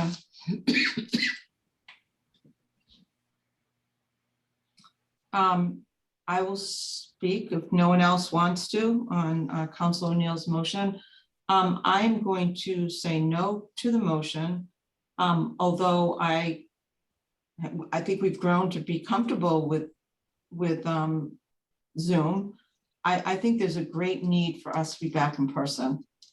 And I think there was a great difference in how we interacted in a square last night. I thought it was so much nicer just be looking at each other and walking out together. It just felt like the right way that leaders should be. And I'm disappointed that it's going to take longer than we had hoped for the full hybrid. But technical things happen. They're having problems with parts. They had issues with contracts. It just, I believe that they've been trying to work hard to get us there. It's just taken us longer than we would like. So on this particular motion, I will be voting no. Anyone else want to speak? Frank, the floor is yours. I'm going to be supporting Council O'Neill. I think that, as nice as it was meeting in person, I think that, we're still able to govern in the, at the Zoom level. And we're not sure if there'll be people on the wall in the room next door to us and whether it'll be difficult enough to be able to communicate or be able to think with the noise level potentially being there. And I think the start time at 6 p.m. still needs to be addressed. I think that, we're not considering commuting from where we need to commute. So I wanted to put that into consideration. So I will be supporting Councilor O'Neill and continue the Zoom. Thank you. Thank you, Councilor. Anyone else like to speak on the motion? Councilor Gross. I'm not going to support it only because I don't want to be pigeonholed into a date. I think that we need to keep our options open. If we take no action, we have status quo, which is exactly what Councilor O'Neill's motion puts forward. So I don't want to, I'm going to vote no because I don't feel that we need to vote to do status quo. That's what we're doing now. And if, I don't want to have to then waste a month of debate time and meetings to try to reverse that motion if the opportunity does arise somewhere along the way. Councilor Grow. I've been pretty ambivalent at this point. I was a big fan and supporter of being in Zoom meetings because, as I've said repeatedly, I don't like to leave my house. But the other side of that coin is that I've literally been screamed at in the grocery store asking when we were, or demanding when we were going back to in-person meetings, and I was lending myself to the idea that maybe we would want to get back to in-person. But if we're not going to be doing in-person meetings with the public, then I'm kind of in agreement with Tony. We're sort of at the status quo, and I would like to get back to in-person with public participation as soon as possible. But I really honestly, I'm fine either way at this point. I wish I could vote ambivalent, but I think that I'd like to see us get back to Kairos as quickly as possible, but I don't necessarily see us going back in person as being critical to the process if public participation and public presence isn't also part of the equation. That doesn't help anything, I know, I realize. I'm just not sure what your vote is, so I'll just. Well, you'll just have to wait, won't you? I'll just. Anyone else like to speak on Councilor O'Neill's motion? Okay, so if we vote yes on this, it means that we are going to continue with Zoom until such time that the Kairos Auditorium is fully ready for both, which would be probably the beginning of July, according to Ryan. So it would be 2 months, 2.5, 4 months, 3 months. Okay, roll call vote, Council Grow, No. Council Majota, No, no. Council Memard, No. Council Nolan, No. Council O'Hara, Could you repeat the question again? okay, so a yes vote to support Councillor O'Neill's motion is that our city council will continue just the way we are right now on Zoom until such time that Kairos is ready to do true hybrid. So if I would, Yes. okay, Yes. yes. Council O'Neill, Yes. Council Worthley, No. Council Gilman, no, Council Gross. No, Okay, so the motion fails, 2 in favor, 7 opposed. So we can go back right now. We can talk about time, or there were some other thoughts that that we put out there. Do we want to talk about what we talked about last week, which was to get back at Kairos without Zoom, with us in person and the public in person, the old way. Councilor Nolan, are you ready to do a motion? I'm ready not to talk about time because that's on the agenda coming up. Well, the So, problem, if if you- we don't talk about time, Joanne needs to start posting public hearing notices effective on April 25th. So we need to talk about time for us to be posting that next level of public hearing notices, if it's going to be 6 or 7. I would say that it'd be status quo at this point still, but we did put motions forward to discuss time at a committee level. So again, I feel weird talking about something that's going to be in front of us. Okay, the motion that the clerk's office gave to us was a move to vote to temporarily move the start time of the meetings to either 6 or 7, starting with the April 25th, 2023, or the May 9th meeting. So that was basically their recommendation, because at least that would give us the time for public hearings. Councilor Grow. It seems to me that as Councilor Nolan has pointed out, if we do nothing, we retain the 6 p.m. starting time for advertisement purposes until such a time we make the decision. And then as soon as we make the decision, either to change the time or leave it alone, we set that date starting X date of May or whatever the date is. And that way we're resolved to making sure that any public hearing that's been advertised prior to that is advertised for appropriate time. And then we start the clock when we've done the decision at O&A. So it seems like we're coming down to a final decision of leaving things exactly the way they are, which is we can join you at the Harbor Masters at 6 o'clock. We can stay home, public can participate until we get a clearer idea of what O&A expects to do and a better timeline on the implementation of the hybrid and 1623 issues. Okay.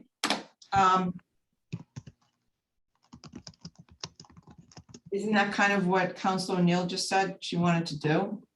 Well, That no, No, too? I guess I'm a little confused. because we can decide we can decide if we get a decision from 1623, what they're going to finally be able to do in terms of that. We can make the decision. I think Tony made the point that we're not going to say that we're going to wait until the final issue of hybrid is resolved. We can always make that decision in another few weeks if we decide to. A further discussion at O&A. We're not tying ourselves down to anything in particular.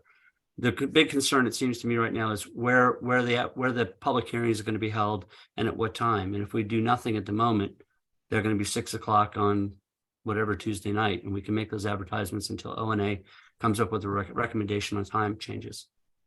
All right, so doing nothing is 6 o'clock. We continue at 6 o'clock, and we're doing hybrid for the public, right?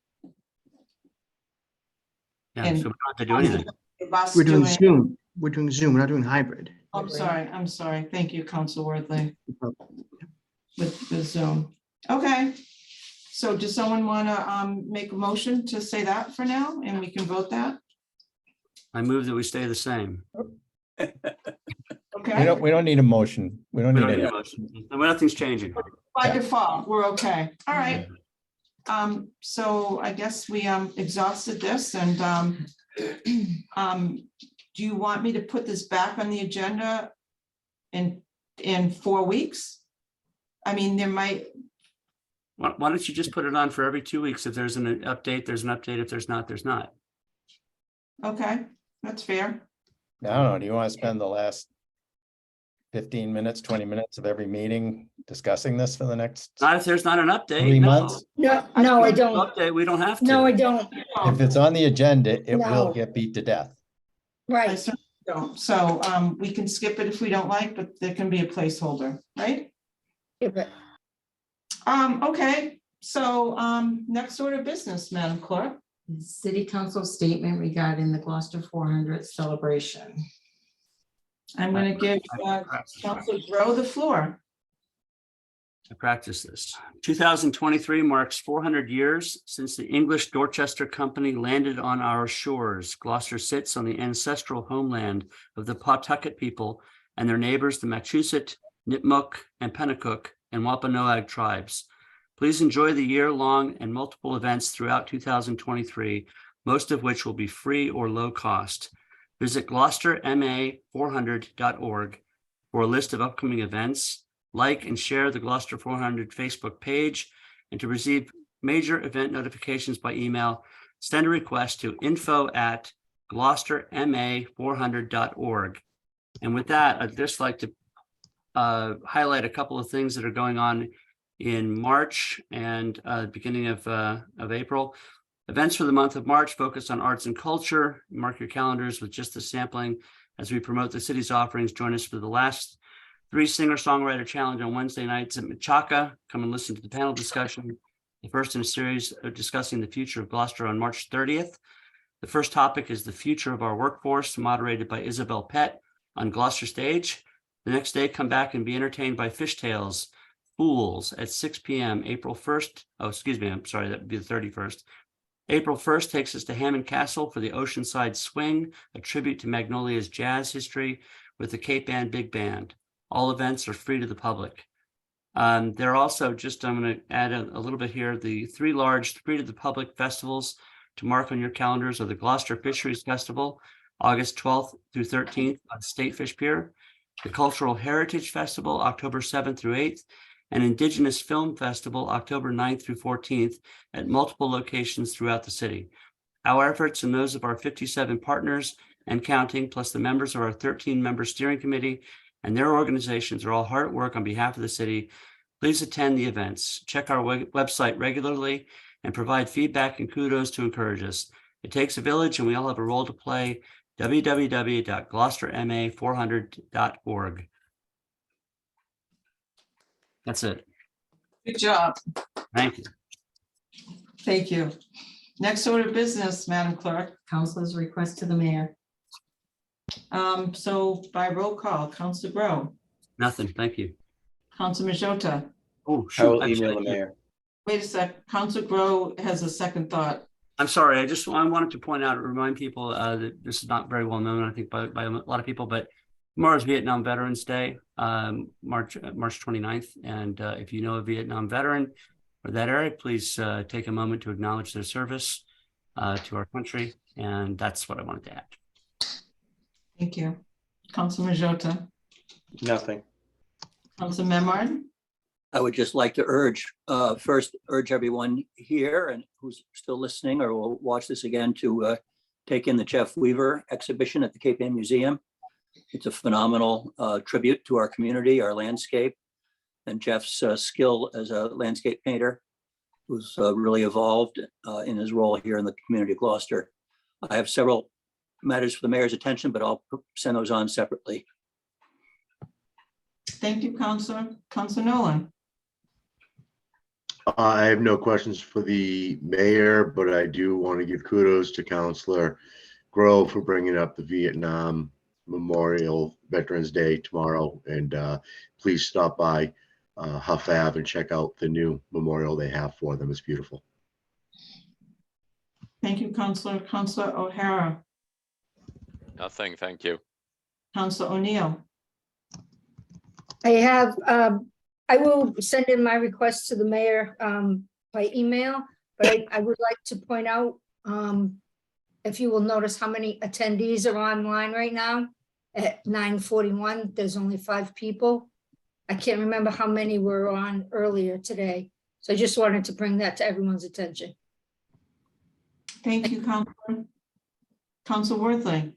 Sure, I've got a number of things. I'm going to fly through them quickly. Earth Day is Saturday, April 22nd. I'm not sure if the city does something officially, but we should probably be thinking about what we might do as a council or as individuals. I understand that there's going to be a new vendor for the beach reservation system. This system came in place because of Councilor O'Hara had initiated an effort to review parking, and he asked me to be part of that many years ago, and that was one of the main recommendations he came up with. And I think it worked really well last year. There's a new vendor. I'd love to get an update on that if it makes sense. Sticking with beaches, we received that report regarding the creek early in February, and the email we received said, and there will be a presentation before the council. So I'm just continuing to follow up on that. But, yes, we can review the report. The public's asking lots of questions, and I think it'd be good to have a presentation. Similarly, would it make sense to have another presentation on the crossing, MBTA crossing? It feels like things are quieting down and things are working well there. It'd be good to hear about that. I've asked before about the seniors in the GO Bus. Last report was that it's going to end on July 1st unless we do something about that. And I'd like to get a better sense on that. A couple of things. The Veterans Department is coordinating with Post 3 American Legion, Mark Nestor's group to Easter morning lunches, I believe it is. And they're looking for volunteers for that. And then lastly, I just want to make a personal comment that my objection earlier was never to say that something was being done fishy. I just wasn't sure if there was the perception of that. So I don't want anybody to think that I think somebody did something wrong. I just didn't want there to be a perception of that. So Councilor Gilman used the word fishy. I did not think that you did anything that was fishy. So I think it was in good parliamentary procedure to review that. I have nothing else right for now. Thank you, Councilor. Councilor Gross. I'm all set. Thanks. I created enough trouble tonight. So, I think whenever we have a governance issue like we had tonight, we all learn from it. So I think that that's really important. So let's just get back on the saddle and do it better in the future, because I think we did a great job on the first public hearing, and then we came to a standstill in the second. And no one likes to be in a position where we're confused and not clear, because it's humbling. And I think we're better than this. So let's just do it better. And on that note, I just wanted to end with a positive note from last night. I thought our governance meeting was excellent. I loved the dialogue. I loved sitting around and looking at everybody And I think we covered a lot of really important things. So I just wanted to say thank you for that.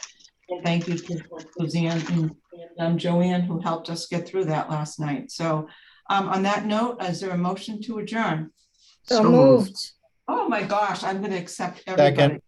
Second. Okay, so we have a second by Tony and everybody said yes on the motion. Roll call vote. Council Grow, Most definitely. Council Majota, Yes. Council Memard, Yes. Council Nolan, Yes, everybody have a great night. Council O'Hara, Yes. Council O'Neill, Yes. Council Worthley, Yes, and thank you. Council Gilman, yes, and Council Gross. Yes, and good Yes, night. we have it. Good night, everybody. Thank night. you, Joanne, Good for night. hanging out here with me tonight. Okay.